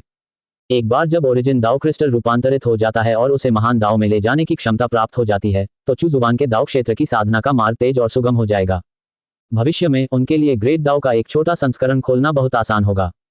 दाव क्षेत्र में प्रवेश करने के बाद चू जुबान को कुछ भी करने की आवश्यकता नहीं थी। उसे असंख्य अभिसरण दाव तकनीक का अभ्यास करने की आवश्यकता नहीं थी, क्योंकि यह स्वतः ही उसके शरीर में दाव आभा को अवशोषित कर लेती थी और उसके दाव सिद्धांतों का पोषण करती थी। दाव सिद्धांतों की अपनी समझ को बढ़ाने के लिए उसे केवल कुछ समय उन सिद्धांतों को समझने में व्यतीत करने की आवश्यकता थी। अधिक खाली समय मिलने पर चू जुबान ने अपना ध्यान अन्य बातों पर केंद्रित किया। अब स्वर्गीय दाव ताबीज योजना को आगे बढ़ाने का समय आ गया था। साथ ही साथ वह इस बारे में भी सोच रहा था कि वह स्वर्गीय दाव ताबीज को कैसे उन्नत कर सकता है। वर्तमान में स्वर्गीय दाव ताबीज केवल प्रेषित सूचनाओं को नियंत्रित करता है और इसने स्वर्ग और पृथ्वी के अपने स्वयं के नियम नहीं बनाए हैं। चू जुबान का अगला लक्ष्य स्वर्गीय दाव ताबीज को उन्नत करना था, इसके स्वर्ग और पृथ्वी के नियमों को इस स्तर तक विकसित करना था कि यह उत्तरी क्षेत्र को कवर करने वाले कुछ नियमों को नियंत्रित कर सके। इसके लिए वह दक्षिणी क्षेत्र से शुरुआत करेगा। इस तथ्य का लाभ उठाते हुए कि दक्षिणी क्षेत्र में स्वर्ग और पृथ्वी के नियम पूरी तरह से बहाल नहीं हुए थे, स्वर्गीय दाव ताबीज द्वारा गठित स्वर्ग और पृथ्वी के नियम स्थिति का लाभ उठा सकते थे और दक्षिणी क्षेत्र में स्वर्ग और पृथ्वी के नियमों के एक हिस्से को नियंत्रित कर सकते थे। एक बार योजना पूरी हो जाने पर और उत्तरी क्षेत्र के स्वर्ग और पृथ्वी के नियम स्वर्गीय दाव ताबीज द्वारा नियंत्रित हो जाने पर चू जुबान उत्तरी क्षेत्र के सभी साधकों का शासक बन जाएगा। ये जानना जरूरी था कि स्वर्ग लोक के साधक भी स्वर्ग और पृथ्वी के नियमों के अधीन होते हैं। यदि स्वर्गीय दाव ताबीज स्वर्ग और पृथ्वी के वर्तमान नियमों का स्थान ले लेता है, तो इसका मतलब यह होगा कि साधकों को चू जुबान द्वारा निर्धारित नियमों का पालन करना होगा। चू जुबान स्वर्गीय दाव के स्वामी बनेंगे और वे स्वर्गीय दाव की स्थापना का उपयोग अपने स्वयं के दाव सिद्धांतों को परिपूर्ण करने और एक सच्चे महान दाव मार्ग को खोलने के लिए कर सकते हैं। उस समय वह निश्चित रूप से वर्तमान दावयुआन क्षेत्र के विशेषज्ञों को पीछे छोड़ देगा और महान दाव के समकक्ष एक अस्तित्व बन जाएगा। वह महान दाव से भी आगे निकल जाएगा। यह एक बड़ी योजना थी। इस योजना को पूरा करने के लिए कई कदम उठाने थे। सबसे पहले उसे भाग्य के चुने हुए बहुत से बच्चों को अपने अधीन करना था। चू जुबान को लगा कि उसे भाग्य के कुछ और बच्चों को गोद ले लेना चाहिए। इस दाओयुआन के अंत में दुनिया में निश्चित रूप से बदलाव होंगे। योजना बनाने का यह अच्छा समय था। प्रत्येक क्षेत्र और भूभाग का अपना भाग्य का बच्चा था और वह उनमें से यथासंभव अधिक से अधिक को नियंत्रित करना चाहता था। दाओ क्षेत्र में प्रवेश करने के बाद चू जुबान वास्तव में आत्मविश्वास से भर गया था। अब उनके लिए ब्लैक मून टावर पर पूरी तरह से नियंत्रण हासिल करने का भी समय आ गया था। अब तक उन्हें यह नहीं पता था कि पर्दे के पीछे कौन व्यक्ति है या दूसरा पक्ष कितना शक्तिशाली है। चू जुबान योजना को तेजी से आगे बढ़ाने और ब्लैक मून टावर के पीछे के मास्टरमाइंड को बाहर निकालने के लिए तैयार था।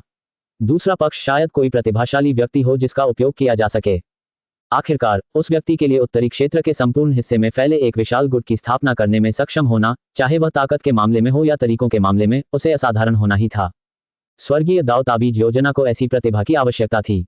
ब्लैक मून टावर के पीछे का मास्टरमाइंड बेहद गुप्त था।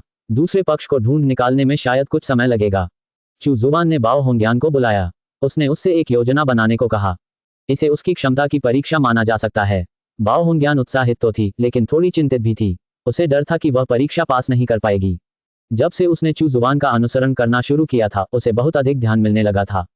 इसके कई फायदे थे और उसकी ताकत में जबरदस्त वृद्धि हुई थी। ब्लैक मून टावर के काम करने का तरीका बहुत जटिल है।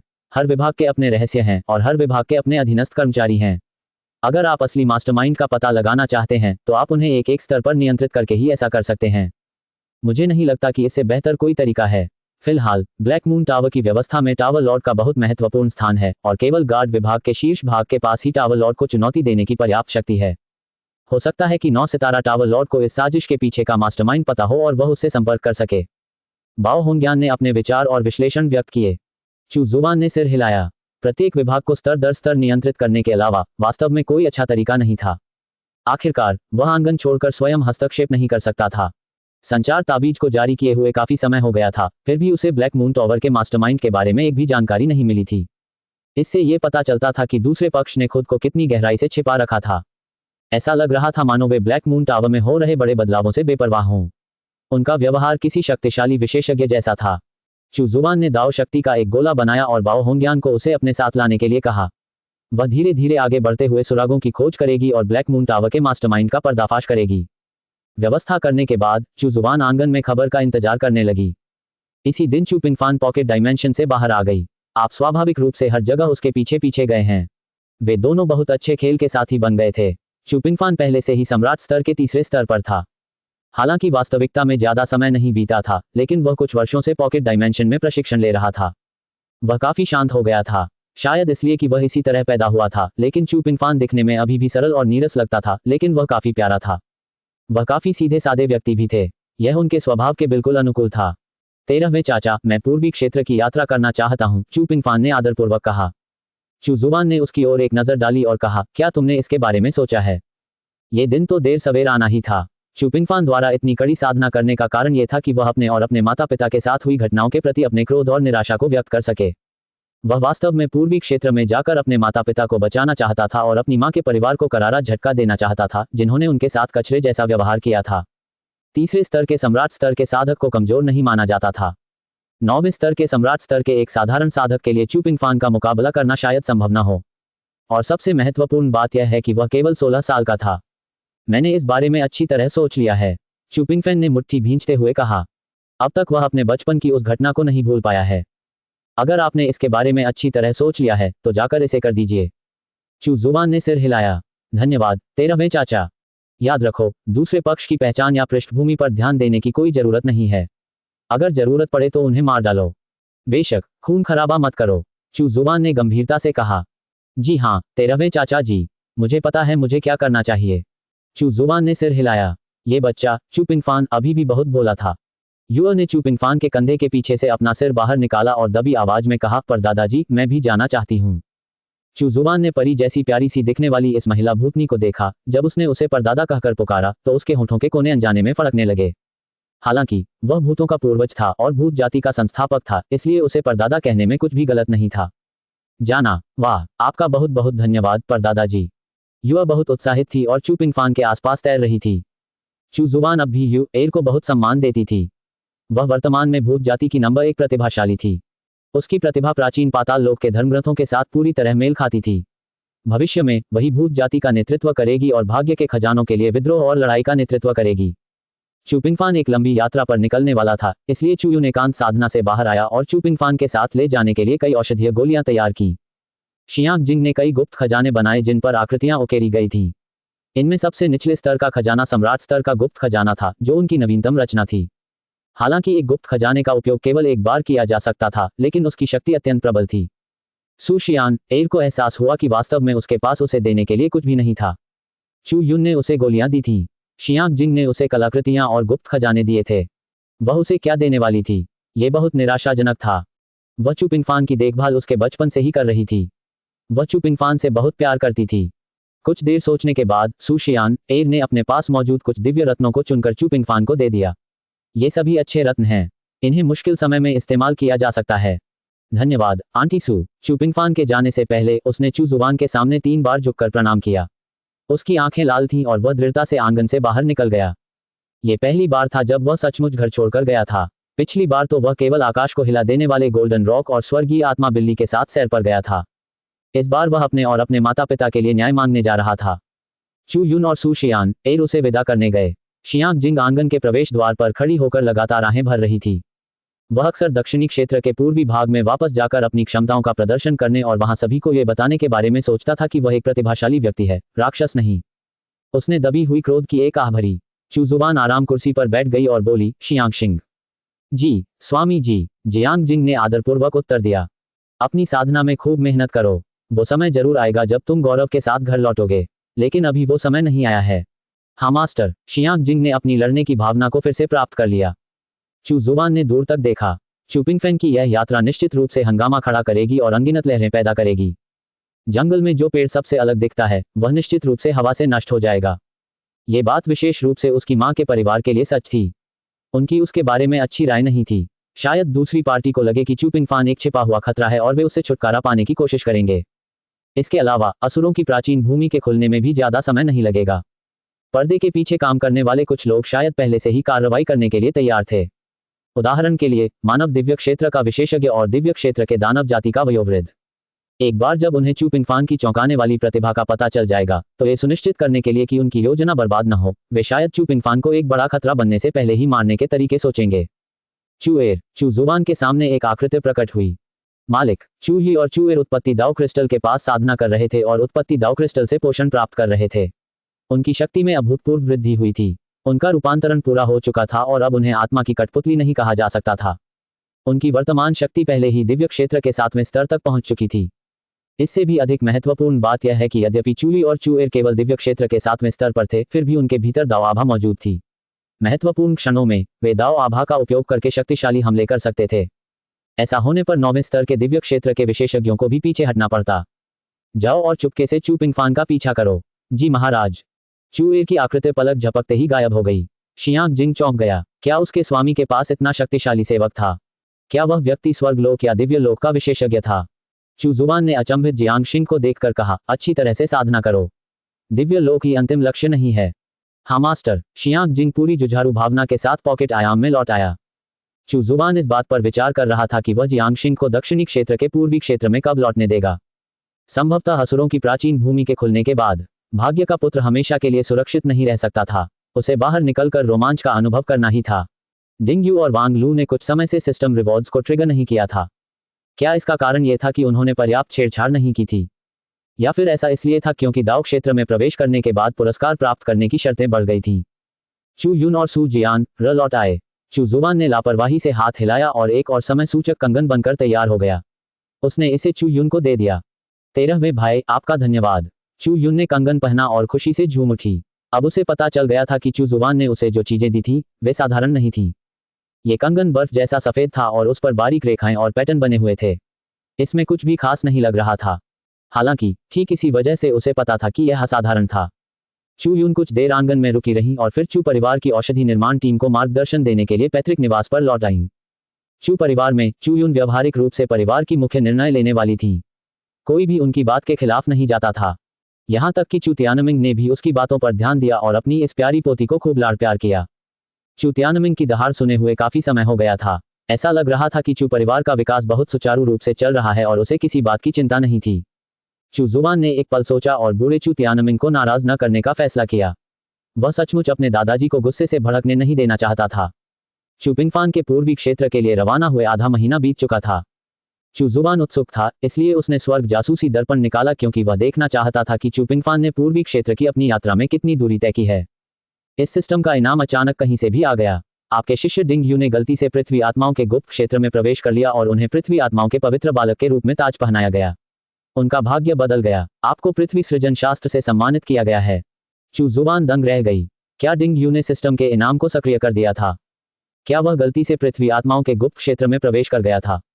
पृथ्वी आत्मा जाति एक अपरिचित जाति थी। चू जुबान ने उनके बारे में पहले कभी नहीं सुना था। इसके अलावा डिंग यू को पृथ्वी की आत्माओं के पवित्र बालक के रूप में ताज पहनाया गया था। उन्हें इनाम पाने की कोई जल्दी नहीं थी। उसने तुरंत स्वर्ग जासूसी दर्पण को सक्रिय किया और उसे डिंग यू से जोड़ दिया। छवि प्रक्षेपण प्रकट हुआ। अपने चारों ओर बिखरे असंख्य रंगों के बीच डिंग यू ने अपने सिर पर बर्फ जैसी सफेद टोपी पहन रखी थी और अपने हाथ में एक अनमोल तलवार थामे हुए था। पृथ्वी की नस की आत्मा उसके कंधे पर विराजमान थी। इस समय वह एक कुर्सी पर बैठा था जो प्राचीन लताओं और फूलों से बनी थी।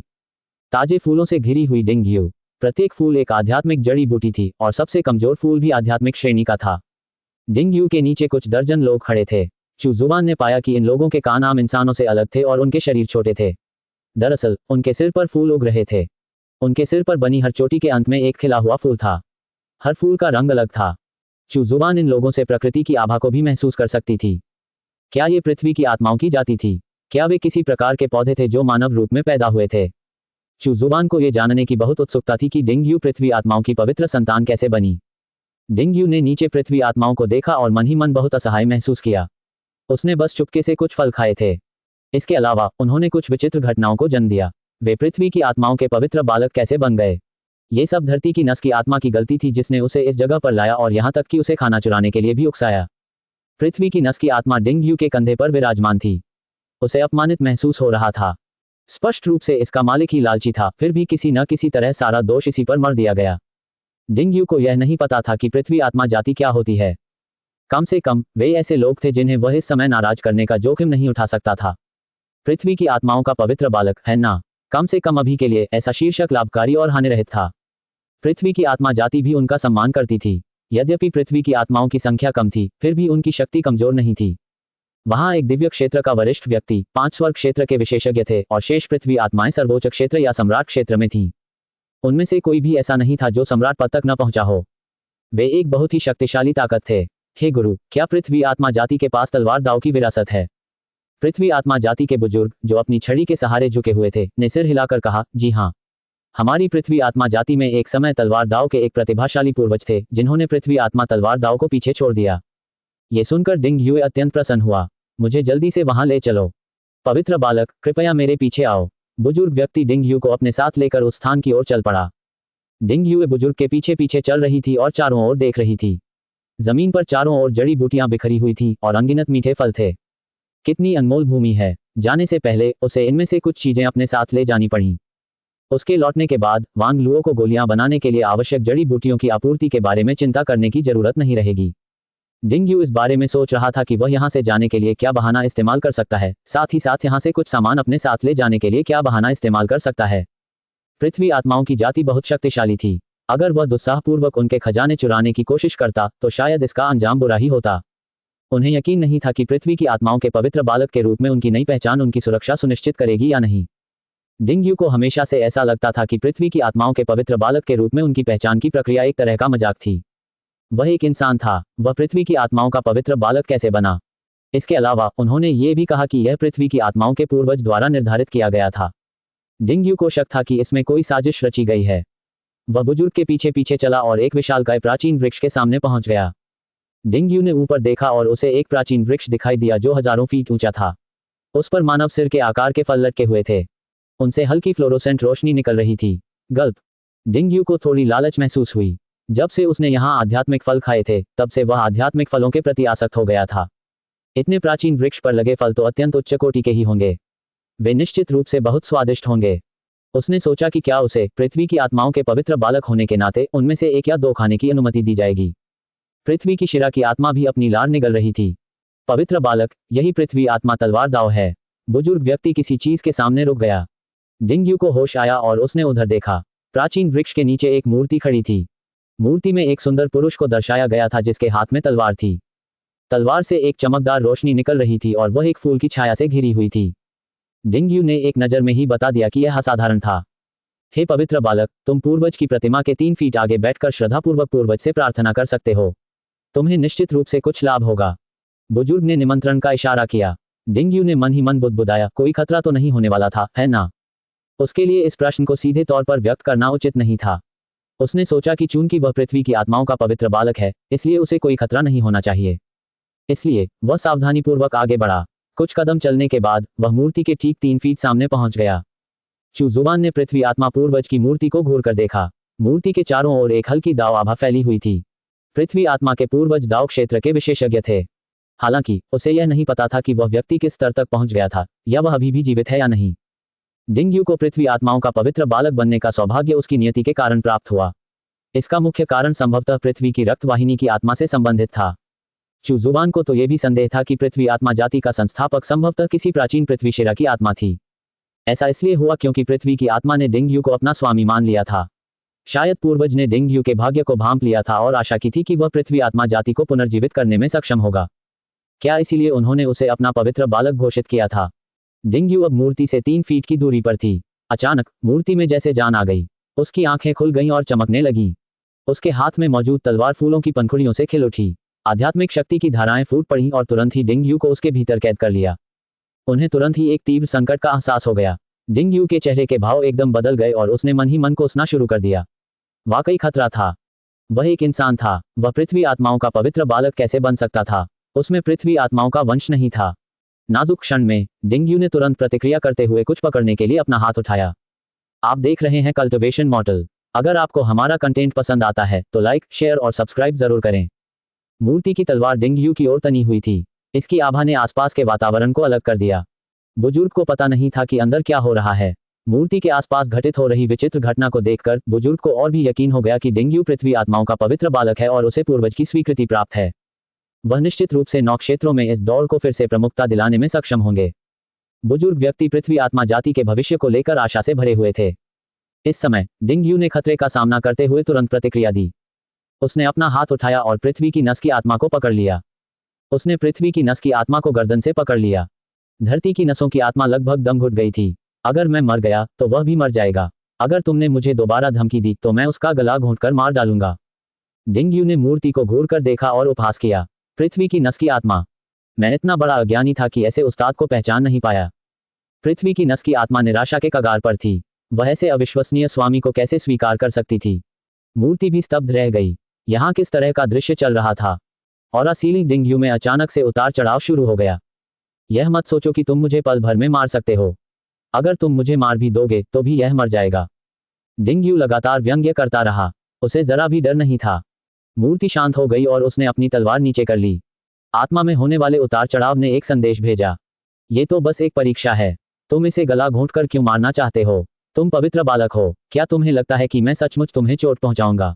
डिंगयू, क्या ये कोई गलतफहमी थी? ऐसा हो ही नहीं सकता। उसने अभी अभी खतरे को भांप लिया था। क्या तुम्हें नहीं पता, मैं एक इंसान हूं। तुम मुझे पवित्र बालक के रूप में क्यों स्वीकार करोगे? मुझसे झूठ बोलने के बारे में सोचना भी मत। डिंगयू को पूरा यकीन था कि उसने सब कुछ समझ लिया है।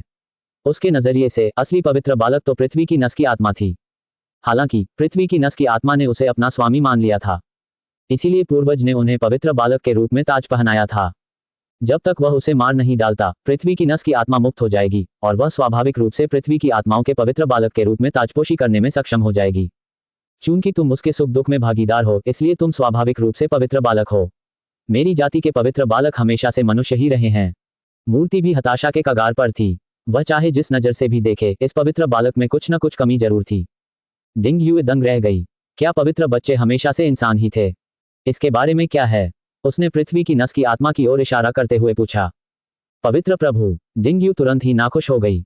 ये ठीक नहीं है। ये पवित्र प्रभु हैं और मैं पवित्र बालक हूँ। क्या इसका मतलब यह नहीं है कि यह मेरे स्वामी हैं? ये तो हमेशा से नियम रहा है। मूर्ति भी थोड़ी क्रोधित थी। नहीं, मैं इससे कम दर्जे का कैसे हो सकता हूँ? मैं तो स्वामी हूँ। डिंगयू ने नाखुशी से कहा। ये देखकर कि मूर्ति की आभा उबलने लगी है, उसने अपने हाथ से बल लगाया और पृथ्वी की नस में स्थित आत्मा की गर्दन को निचोड़ दिया। मुझे धमकी मत दो, वरना अगर मैंने उसे मार डाला तो तुम्हारे पास अब कोई पवित्र प्रभु नहीं रहेगा। शर्तें, मुझे शर्तें बताओ। मूर्ति क्रोधित हो गई। साथ ही ये पृथ्वी की नस की आत्मा से भी क्रोधित था। भला यह ऐसे व्यक्ति को कैसे चुन सकता था? क्या आप ऐसे व्यक्ति का अनुसरण करते करते थक नहीं गए हैं? कितना शर्मनाक। पवित्र संतानों की सभी पिछली पीढ़ियों ने पृथ्वी की आत्मा के साथ सुख दुख साझा किया था। उन्होंने पृथ्वी की आत्मा के साथ जीवन और मृत्यु साझा की थी। अगर आपकी कोई शर्तें हैं तो हम इस बारे में बात कर सकते हैं। डिंगयू ने पृथ्वी की नस की आत्मा को मुक्त कर दिया और उसे सांस लेने दिया। वह उसे गला घोंटकर मारना नहीं चाहता था। पृथ्वी की नस की आत्मा के चेहरे पर कड़वाहट का भाव था। सौदेबाजी के एक दौर के बाद शर्तें सफलतापूर्वक मान ली गईं।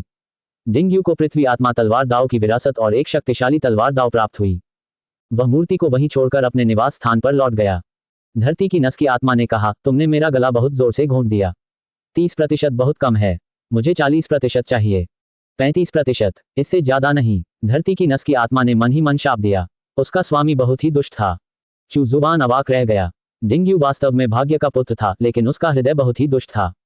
उसने स्वर्ग की जासूसी करने वाले दर्पण को बंद कर दिया और अपने शिष्य के मामलों में ताक झांक करना बंद कर दिया। डिंगयू की मृत्यु नहीं होगी।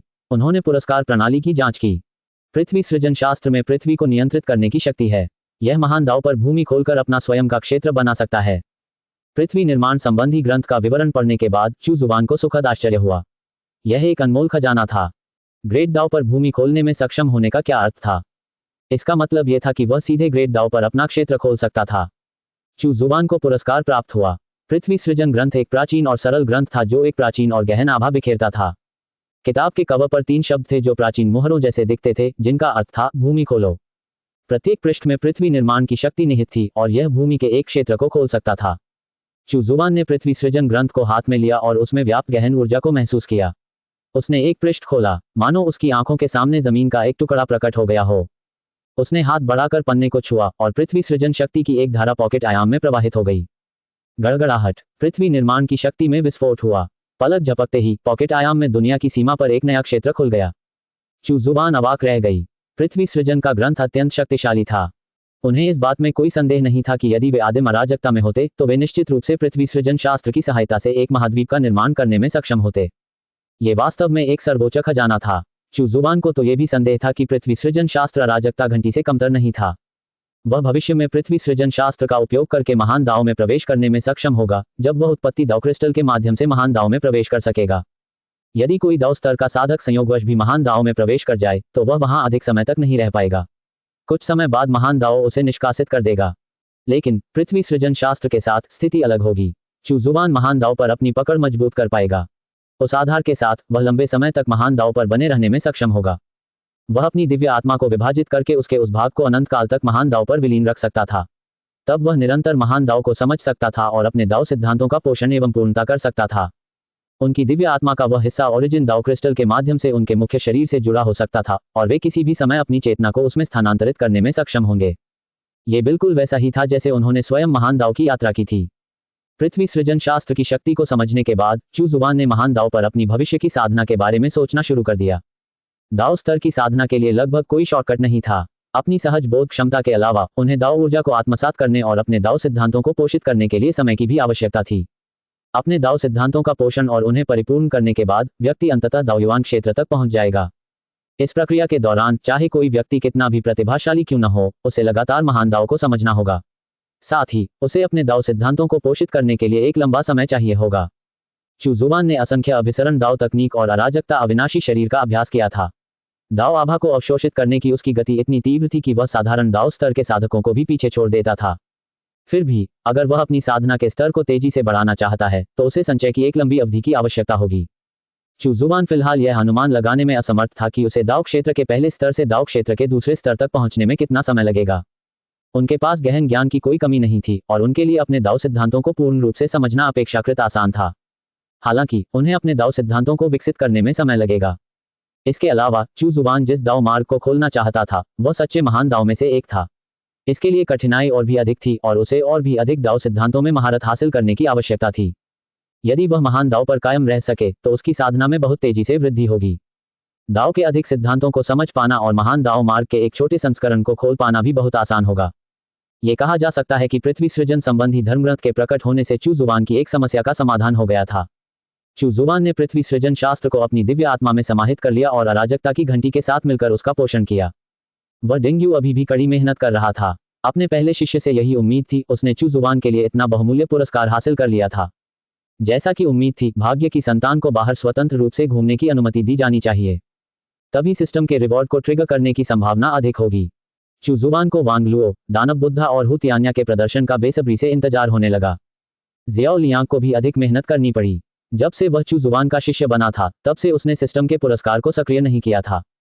चू जुबान ने कैस दाओ मिरर निकाला और दाओ क्षेत्र के विशेषज्ञों की तलाश शुरू कर दी। ग्रेट दाओ कम्युनिकेशन ग्रुप में अभी भी अपेक्षाकृत कम सदस्य थे। अगर और लोग होते तो यह और भी जीवंत होता। जब समूह में चहल पहल बढ़ जाती थी, तो ओरिजिन दाओ क्रिस्टल को अधिक दाओ आभा प्राप्त होती थी और वह तेजी से रूपांतरित होता था। इस व्यवस्था का इनाम अचानक मिल गया। वह छोटा दुष्ट राजा, जो गलती से आपके भाग्यशाली रहस्यमय क्षेत्र में प्रवेश कर गया था, सम्राट क्षेत्र में प्रवेश कर चुका है। आपको दाओ आभा का एक समूह प्राप्त हुआ है। चू जुबान दंग रह गया। वह उस छोटे दुष्ट राजा के बारे में लगभग भूल ही गया था। क्या ये व्यक्ति सम्राट स्तर तक पहुंच गया था? उसकी साधना की गति को देखते हुए अब उसके लिए बदला लेने की उम्मीद थी। इसके अलावा सिस्टम ने उसे साधना में वृद्धि से पुरस्कृत नहीं किया, बल्कि दाओ आभा के एक समूह से पुरस्कृत किया। दाओ आभा का एक समूह छोटी मात्रा में नहीं माना जाता था। ये चू जुबान द्वारा आधे महीने तक दाओ आभा को अवशोषित करने के बराबर था। उसे उम्मीद थी कि वह छोटा दुष्ट राजा उसे और भी आश्चर्यजनक चीजें दे पाएगा। दुर्भाग्यवश उन्हें कैस दाओ मिरर का उपयोग करने वाला कोई दाओ क्षेत्र विशेषज्ञ नहीं मिला, इसलिए उन्हें खेद के साथ इसे एक तरफ रखना पड़ा। उसने फैसला किया कि वह कैस दाओ मिरर का इस्तेमाल दिन में एक बार करेगा। पूर्वी क्षेत्र दक्षिणी क्षेत्र की तुलना में पूर्वी क्षेत्र अधिक समृद्ध था। यहाँ आकाश और पृथ्वी के नियम पूर्ण थे, आध्यात्मिक ऊर्जा प्रचुर मात्रा में थी और कृषि का विकास हुआ। दक्षिणी क्षेत्र, जो अधिकतर बंजर था, के विपरीत पूर्वी क्षेत्र संप्रदायों, गुटों और साम्राज्यों से भरा हुआ था। चू पिंगफान को पूर्वी क्षेत्र में आए कुछ दिन हो गए थे। वह अपनी मां के परिवार के बारे में पूछताछ कर रहा था। जी परिवार, पूर्वी क्षेत्र का एक शक्तिशाली परिवार। वे पूर्वी क्षेत्र के मध्य काउंटी में स्थित थे, जो पूरे क्षेत्र में सबसे समृद्ध था। बंजर दक्षिणी क्षेत्र से समृद्ध पूर्वी क्षेत्र में आने के बाद चू पिंगफान का ध्यान कई नई चीजों की ओर आकर्षित हुआ। इसके अलावा यहाँ धोखाधड़ी की घटनाएं दुर्लभ नहीं थीं। चू पिंगफान और यू ए साधना की दुनिया में नए नए आए थे। वे भ्रमित थे और कई बार धोखे का शिकार हो चुके थे। अंततः उन्होंने समस्या को हल करने के लिए अपनी ताकत पर भरोसा किया। वास्तव में शक्ति ही हर चीज की बुनियाद थी। तुम हर बात को लेकर उत्सुक थी। उसने तो कुछ साधकों को नियंत्रित करने और उनसे विनाश करवाने के लिए कई बार भूत प्रेत की शक्ति का भी प्रयोग किया था। अगर उसे कोई पसंद नहीं आता था, तो वह एक काल्पनिक दीवार खड़ी कर देती थी और उन्हें गोल गोल घुमाती रहती थी। चू पिंगफान क्षेत्र के मध्य काउंटी की ओर अग्रसर हुआ। उसका लक्ष्य जी परिवार था। वह सुस्त और साधारण दिख रहा था। उसकी कमर से लकड़ी की एक तलवार लटकी हुई थी। चाहे आप उसे किसी भी नजरिए से देखें, वह एक साधारण व्यक्ति ही था। वह देखने में होशियार नहीं लगता था और आसानी से मूर्ख बन जाता था। वह देखने में भी अमीर व्यक्ति जैसा नहीं लगता था। परिणामस्वरूप बहुत कम लोगों ने उस पर ध्यान दिया। अगर किसी ने ऐसा किया भी तो वे ऐसे लोग थे जो उसे धोखा देकर उससे कठिन श्रम करवाना चाहते थे। तुम एक भूत थी। अगर वह खुद को प्रकट नहीं करती, तो साधारण साधक उसकी उपस्थिति का पता नहीं लगा पाते। चू पिंगफान हमेशा अनावश्यक परेशानी से बचने के लिए गुमनाम रहना पसंद करता था। वह समझता था कि उसे अपनी संपत्ति का खुलासा नहीं करना चाहिए।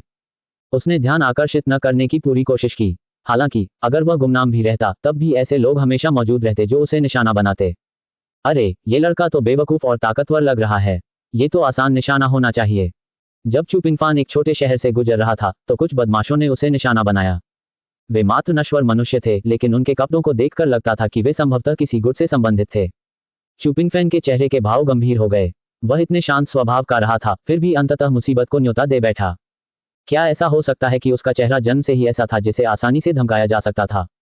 आप तो और भी ज्यादा गुस्से में थे। उन्होंने तो यहाँ तक कह दिया कि पिंगफान बेवकूफ है। ये तो हद ही हो गई। मैं चाहता हूं कि उन्हें पता चले कि भूत कितने भयानक होते हैं। कुछ बदमाश चू पिंगफान को अपने साथ ले जाने की कोशिश करने ही वाले थे कि अचानक उन्हें अपने शरीर में ठंडक महसूस हुई। ऐसा लग रहा था मानो कोई भयानक चीज उन्हें घूर रही हो। वे कांपने से खुद को रोक नहीं पाए। भाड़ में जाओ। अचानक एक खूबसूरत आकृति प्रकट हुई और उसने उन कुछ बदमाशों को हवा में उड़ा दिया। ईविल फिएंड गिरोह दिन ब दिन और भी ज्यादा हिंसक होता जा रहा है। अब तो वे आम लोगों को भी निशाना बना रहे हैं। जिसने कार्रवाई की, वह एक खूबसूरत महिला थी। वह सत्य के क्षेत्र के तीसरे स्तर पर थी।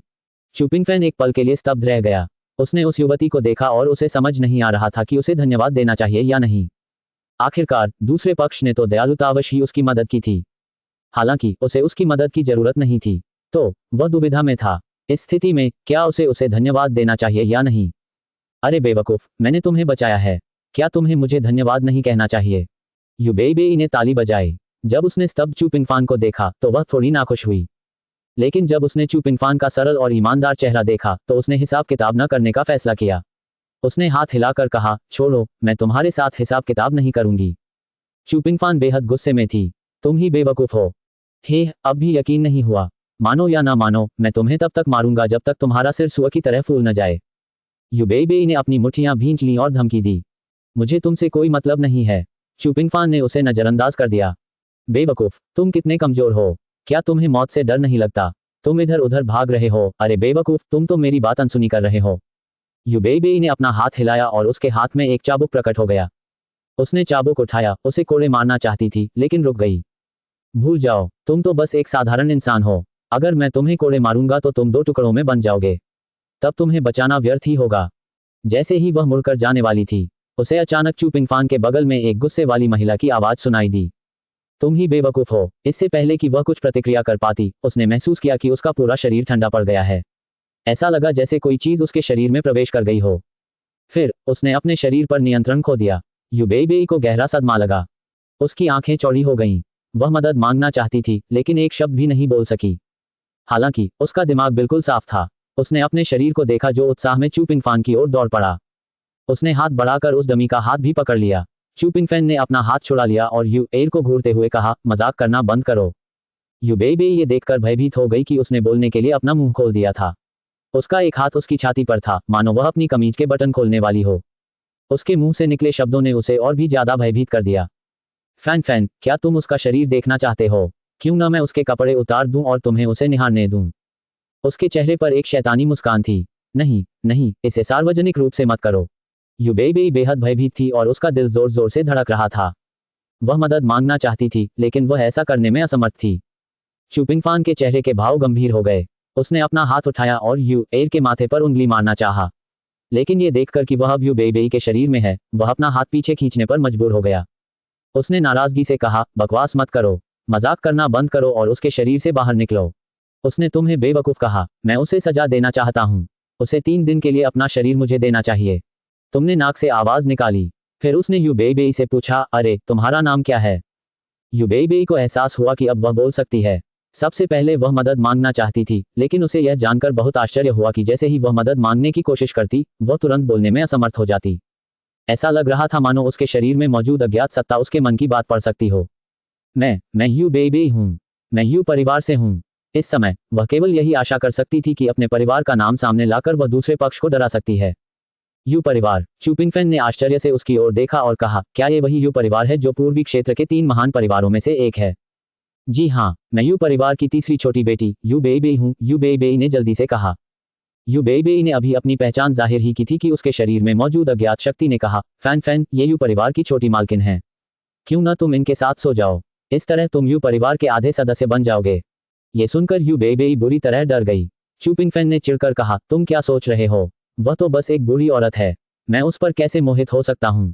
यू बेई गुस्से में थी। मैं एक बुरी औरत? बेवकूफ, तू किसे बुढ़िया कह रहा है? आपकी उम्र मेरी आंटी यून और आंटी सू के लगभग बराबर है। आप मुझसे काफी बड़ी हैं। अगर आप बुरी औरत नहीं हैं तो फिर आप क्या हैं? चू पिंगफान ने न्यायसंगत ढंग से कहा। आप? यू बेई अवाक रह गई। युआ ने एक बार फिर उसे पूरी तरह से अपने वश में कर लिया था। अरे उसे जाने दो। उस जैसी बुरी औरत के शरीर पर कब्जा करने का क्या मतलब है? मैं ऐसा नहीं करूंगा। तुम्हें बेवकूफ कहने में उसकी गलती है। अगर तुम मान लेते हो कि तुम बेवकूफ हो तो मैं उसे जाने दूंगा। चू पिंगफान चुप हो गया। वह मूर्ख नहीं था। इस प्रकार ऊपरी तौर पर तो यू बेई और चू पिंगफान एक साथ यात्रा कर रहे थे लेकिन वास्तविकता में यू एल अभी भी चू पिंगफान के साथ थी। वे पूर्वी क्षेत्र के मध्य काउंटी तक गए। चू पिंगफान जी परिवार के तथाकथित अभिजात वर्ग के सभी लोगों को अपने पैरों तले रौंदना चाहता था। वह उस व्यक्ति को यह बताना चाहता था कि जी परिवार के तथाकथित प्रतिभाशाली लोग बिल्कुल बेकार हैं। 3 दिन बाद यू बेई पर युए के अधिकार करने के तीसरे दिन वे सेंट्रल काउंटी से केवल 10,000 ली दूर थे। सम्राट स्तर के साधक के लिए यह दूरी तय करना बहुत मुश्किल नहीं था। चू पिंगफान और यू एल बहुत तेज नहीं चल रहे थे। रास्ते में उन्होंने पूर्वी क्षेत्र के स्थानीय रीति रिवाजों और साधना जगत की स्थिति के बारे में जाना। 3 दिन हो गए हैं। बुढ़िया को जाने दो, चू पिंगफान ने कहा।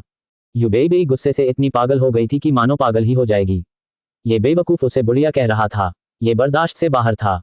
अपने शरीर पर नियंत्रण खोने का प्रारंभिक भय समाप्त होने के बाद यू बेई को अब डर नहीं लग रहा था। जिस अज्ञात महिला ने उसके शरीर पर नियंत्रण कर रखा था, उसने उसे नुकसान पहुंचाने के लिए कुछ भी नहीं किया। यू बेई बहुत उत्सुक थी। दूसरा पक्ष उसके शरीर को नियंत्रित करने के लिए किस प्रकार की विधि का प्रयोग कर रहा था। ऐसा प्रतीत हो रहा था मानो वह महिला वास्तव में अपने शरीर के अंदर ही हो। इस तरह की विधि के बारे में पहले कभी सुना ही नहीं गया था।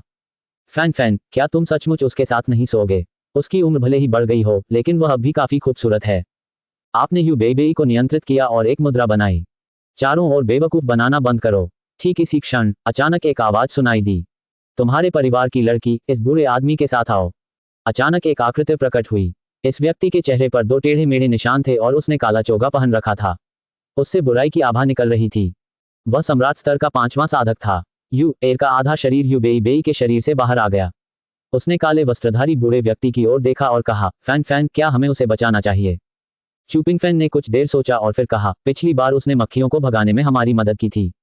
इस बार हम उसकी मदद करेंगे, फिर हमें उसका एहसान नहीं चुकाना पड़ेगा। आपने सिर हिलाया। बात समझ में आ गई। यू बेई इतनी डर गई थी कि उसका चेहरा पीला पड़ गया।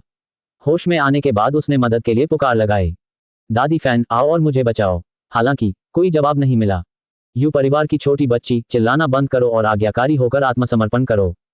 काले वस्त्र पहने बुजुर्ग व्यक्ति ने धीरे धीरे कदम बढ़ाते हुए व्यंग्यपूर्ण मुस्कान के साथ आगे बढ़ा। चुपिंगफैन ने लकड़ी की तलवार की मूठ हाथ में पकड़ी हुई थी।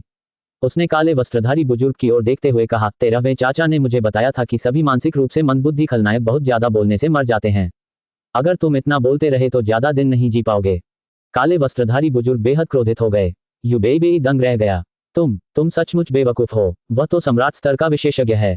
उसके दृष्टिकोण से चुपिंगफान अधिक से अधिक नश्वरता के शिखर पर थी और वह अज्ञात महिला केवल उसी के स्तर की साधना वाले लोगों से निपट सकती थी। सम्राट क्षेत्र के विशेषज्ञ का सामना करने पर दोनों निस्संदेह मारे जाएंगे। दादी फैन, जो आमतौर पर छुपकर उसकी रक्षा करती थी, गायब थी। यदि दूसरा पक्ष उसे जीवित पकड़ना चाहता तो वे उसे मारते नहीं। यह मूर्ख लड़का निश्चित रूप से मरने वाला था। छोटे बदमाश, नरक में जाओ। काले वस्त्रधारी बुजुर्ग ने अपना हाथ उठाया और उसे लहराया। आध्यात्मिक शक्ति से संघनित हथेली ने चुपिंगफान को थप्पड़ मारने का प्रयास किया।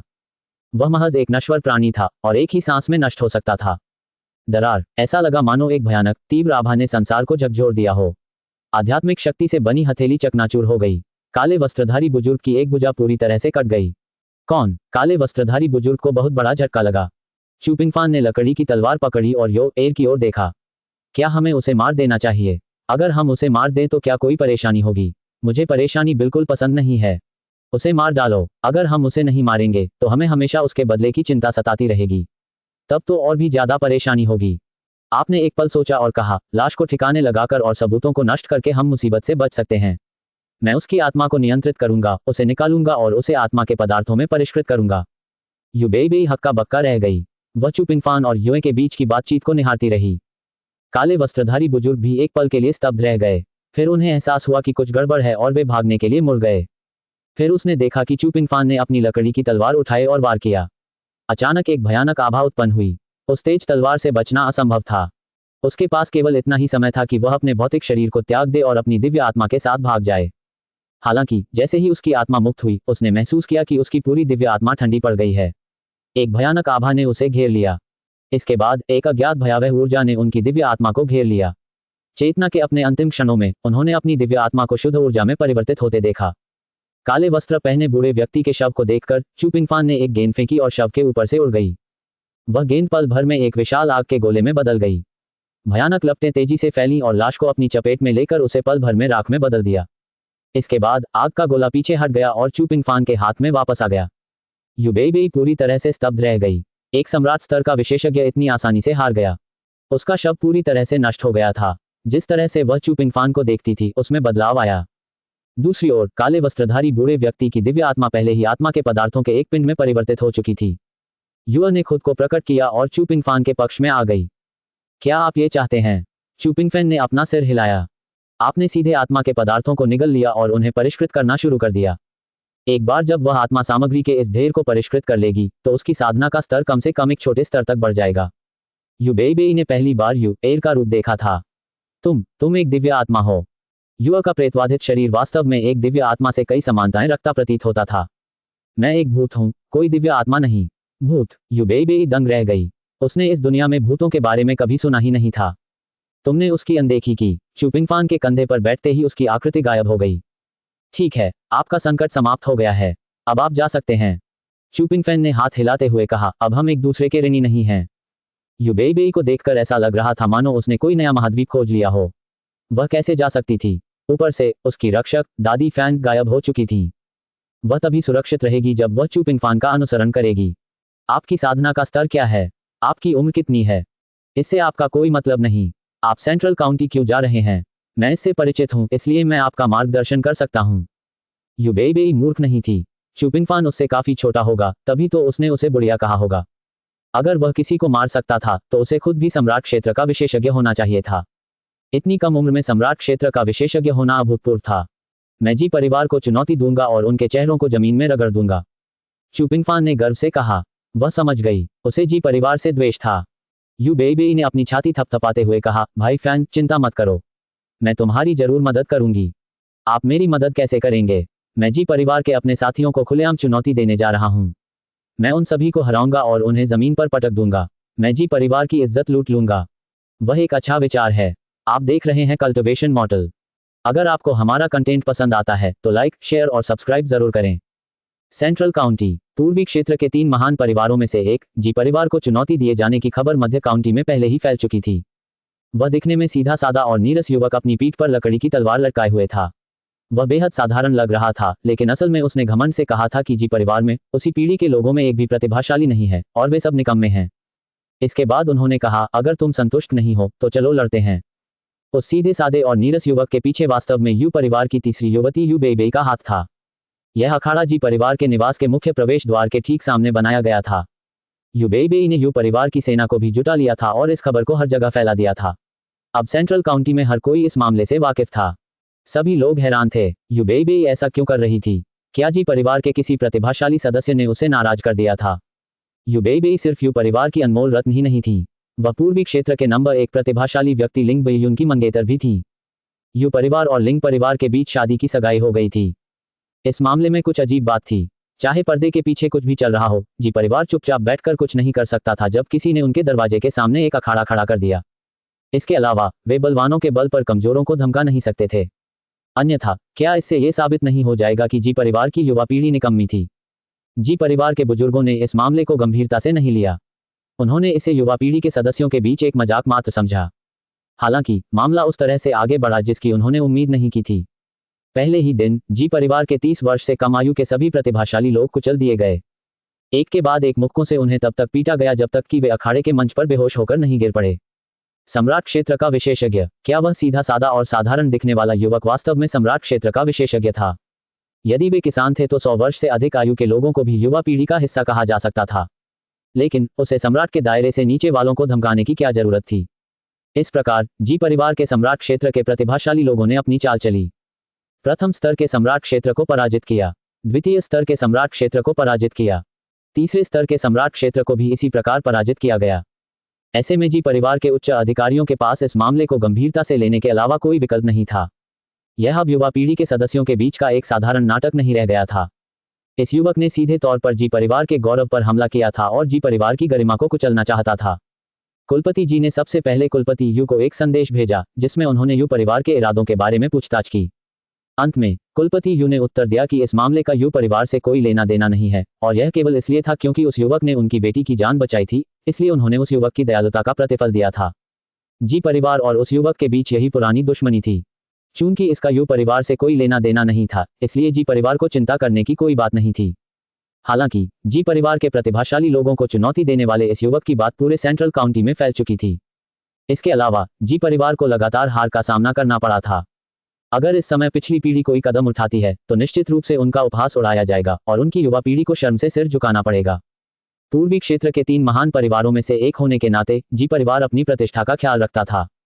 जब तक उनकी प्रतिष्ठा को बचाना संभव नहीं रह जाता तब तक बुजुर्ग पीढ़ी कोई कदम नहीं उठाएगी। जी परिवार में सम्राट स्तर के कई विशेषज्ञ थे। युवा पीढ़ी में सम्राट स्तर के विशेषज्ञ भी थे जिनमें असाधारण प्रतिभा थी। इसलिए जी परिवार की युवा पीढ़ी के 6ठे स्तर के सम्राट क्षेत्र के एक विशेषज्ञ ने कदम उठाया। मार्शल आर्टिस्टों में यह विशेषज्ञ वास्तव में चुपिंगफान से काफी उम्र में बड़ा था। सेंट्रल काउंटी के एक सुदूर कोने में एक छोटी सी दुकान थी। चू युआन का चेहरा पहले से कहीं अधिक मुरझाया हुआ लग रहा था। उसने दुकान के बाहर सड़क की ओर कड़वे भाव से देखा। चून की पूर्वी क्षेत्र में आने के बाद से वह अपनी पत्नी से नहीं मिल पाया था, इसलिए वह जानता था कि जी परिवार ने उसे दामाद के रूप में पूरी तरह से अस्वीकार नहीं किया था। बात सिर्फ इतनी थी कि उन्हें उसकी प्रतिभा दिखाने की जरूरत थी। उन्होंने उसे ये दुकान दे दी। जब तक वह दुकान का अच्छे से प्रबंधन कर सकता था और उत्कृष्ट प्रबंधन प्रतिभा का प्रदर्शन करता, जी परिवार उसे अपने दामाद के रूप में स्वीकार कर लेगा। जहां तक खेती बाड़ी की प्रतिभा की बात है, जी परिवार में इसकी कोई कमी नहीं थी। जी परिवार के प्रतिभाशाली लोगों में चू युआन को बहुत असाधारण नहीं कहा जा सकता था, इसलिए उन्होंने उसे दुकान का प्रबंधन सौंपकर एक रास्ता निकाल दिया। बशर्ते उसमें दुकान को सफल बनाने की क्षमता हो, जी परिवार उसे स्वीकार कर लेगा। शुरू में सब कुछ सुचारू रूप से चल रहा था। आखिरकार चू युआन अभी भी स्वर्ग का आशीर्वाद प्राप्त व्यक्ति था। उसे अभी भी चू क्यूलुओ से शिक्षा प्राप्त करने का सौभाग्य प्राप्त था। दुकान का कारोबार जल्दी ही पटरी पर आ गया, लेकिन फिर एक प्रेम प्रतिद्वंद्वी सामने आ गई। उस समय चू पिंगफान की मां का पीछा करने वाला व्यक्ति चू युआन को दबाने के लिए सामने आया, लेकिन जी परिवार ने उसे कोई समर्थन नहीं दिया। पर्याप्त शक्ति और समर्थन के बिना चू युआन के तरीके कितने भी शानदार क्यों न हो, वह कुछ भी नहीं कर सकता था। कोई भी तरीका निरंकुश शक्ति के दमन का सामना नहीं कर सकता था। परिणामस्वरूप दुकान का कारोबार, जो अभी अभी सुधरना शुरू ही हुआ था, एक बार फिर तुरंत ही पूरी तरह से चौपट हो गया। जी परिवार ने उसे एक निकम्मा व्यक्ति कहा जो जी परिवार का दामाद बनने के लायक नहीं था। हाल ही में उसने ये भी सुना कि जी परिवार उसकी पत्नी की शादी उस प्रेम प्रतिद्वंद्वी से करने की तैयारी कर रहा था, क्योंकि दूसरे पक्ष को इस बात से कोई आपत्ति नहीं थी कि जी परिवार की युवती ने पहले किसी और से शादी की थी। कितनी शर्म की बात है। चू युआन को गहरी बेबसी का एहसास हुआ। कल वह प्रेम प्रतिद्वंद्वी एक बार फिर हंगामा करने और उसे पीटने के लिए आया था। इसका कारण यह था कि उसकी पत्नी पुनर्विवाह करने के बजाय आत्महत्या करना पसंद करती थी। चू युआन बहुत चिंतित था। अगर यह स्थिति बनी रही तो दूसरा पक्ष या तो उसका इस्तेमाल उसकी पत्नी को धमकाने के लिए करेगा, या दक्षिणी क्षेत्र में चू परिवार के इलाके में जाकर चू पिंगफान को बंधक बना लेगा। हालात बेहद खराब थे, हालांकि वह इसके बारे में कुछ नहीं कर सका। हाल ही में उन्होंने सुना कि एक युवक जी परिवार के प्रतिभाशाली लोगों को चुनौती देने आया है। चू युआन को बस यही उम्मीद थी कि यह युवक समय को टाल सकता है और शायद जी परिवार को भी मुश्किल में डाल सकता है। उसने दरवाजा बंद किया और जी परिवार के घर की ओर चल पड़ा। वह खुद उस युवक से मिलने गया जिसने जी परिवार को चुनौती दी थी। इतने वर्षों के बाद उनकी साधना सत्य जगत के 9वें स्तर तक पहुंच गई थी। हालांकि सम्राट बनने की राह में अभी भी उसे काफी लंबा रास्ता तय करना था। जी परिवार के सम्राट स्तर के प्रतिभाशाली व्यक्तियों को लगातार हार का सामना करना पड़ा था। चू पिंगफान हाथ में लकड़ी की तलवार लिए जी परिवार के दरवाजे के सामने खड़ा था। उसकी निगाहें तेज थीं। क्या ये जी परिवार के प्रतिभाशाली लोगों में से एक है? ये तो कचरे से भी बदतर है। आसपास के कई किसान जी परिवार के दुर्भाग्य पर प्रसन्न हुए। जी परिवार को मूर्ख बनते देख वे बेहद खुश हुए। परिवार जितना बड़ा होता था, उनमें उतनी ही ज्यादा कड़वाहट होती थी। जी परिवार के उच्च अधिकारियों के चेहरे के भाव बेहद अप्रिय थे। यदि वे प्रतिद्वंद्वी को नहीं हरा पाए तो जी परिवार अपनी गरिमा खो देगा और उनकी प्रतिष्ठा को भारी नुकसान पहुंचेगा। त्यानचेंग, तुम जाओ, जी परिवार के मुखिया जी शिनमिंग ने कहा। जी हाँ पिताजी। सफेद वस्त्र पहने लंबे कद के जी त्यानचेंग हाथ में तलवार लिए जी परिवार के निवास से बाहर निकले। जी त्यानचेंग के प्रकट होने के बाद आसपास के सभी मार्शल आर्टिस्ट चौंक गए। ये जी त्यानचेंग है, जी परिवार का सबसे प्रतिभाशाली व्यक्ति, 100 वर्ष पुराना सम्राट स्तर का विशेषज्ञ। वह अब सम्राट स्तर के 9वें स्तर पर है और उसके स्वर्ग लोक तक पहुंचने की सबसे अच्छी संभावना है। इस चुनौती देने वाले ने जी परिवार को पूरी तरह से क्रोधित कर दिया है। चू पिंगफान ने पास आ रहे जी त्यानचेंग को देखा और अपने हाथ में पकड़ी लकड़ी की तलवार पर अपनी पकड़ मजबूत कर ली। उसके प्रतिद्वंदी का साधना स्तर उससे कहीं अधिक था, लेकिन चू पिंगफान को जरा भी डर नहीं था। उसके लिए अंतरस्तरीय युद्ध कोई बड़ी बात नहीं थी। भीड़ में मौजूद यू बेइबेई ने जब यह दृश्य अपनी आंखों के सामने घटते देखा तो वह थोड़ी चिंतित हो गई। उसने आवाज में संदेश भेजा, अरे मूर्ख लड़के, अगर तुम उसे हरा नहीं सकते तो हार मान लो। जी त्यानचेंग बहुत शक्तिशाली है। चू पिंगफान ने उसे नजरअंदाज कर दिया। जी त्यानचेंग 30 फीट दूर रुक गया। उसने चू पिंगफान को ठंडे लहजे में देखते हुए कहा, मुझे बहुत जिज्ञासा है। मेरे जी परिवार को उकसाने के लिए तुम्हें किसने भेजा है? एक पल के लिए भी यह मत सोचो कि तुम सम्राट के क्षेत्र में अजेय हो। चू पिंगफैन ने अपने हाथ में तलवार पकड़ी हुई थी। क्या तुम जी परिवार के सबसे प्रतिभाशाली व्यक्ति हो? वह मैं हूं। जी त्यानचेंग ने बिना किसी झिझक के इसे स्वीकार कर लिया। जी परिवार में भी किसी ने आपत्ति नहीं जताई। बहुत खूब, आज मैं तुम्हें अपने पैरों तले रौंद डालूंगा और सबको बता दूंगा कि जी परिवार के सारे प्रतिभाशाली लोग बेकार और निकम्मे हैं। चू पिंगफान का प्रभावशाली व्यक्तित्व जोश से भरपूर था। उनकी तीसरे स्तर की सम्राट स्तर की साधना स्पष्ट रूप से प्रदर्शित हो रही थी। उसके मन में बचपन के दृश्य फिर से उभर आए। आज वह जी परिवार और उन लोगों को यह बताना चाहता था कि जिस छोटे से निकम्मे को वे अतीत में तुच्छ समझते थे, वही अब उनके तथाकथित प्रतिभाशाली लोगों को रौंद रहा है। संपर्क सेवा की शर्तें।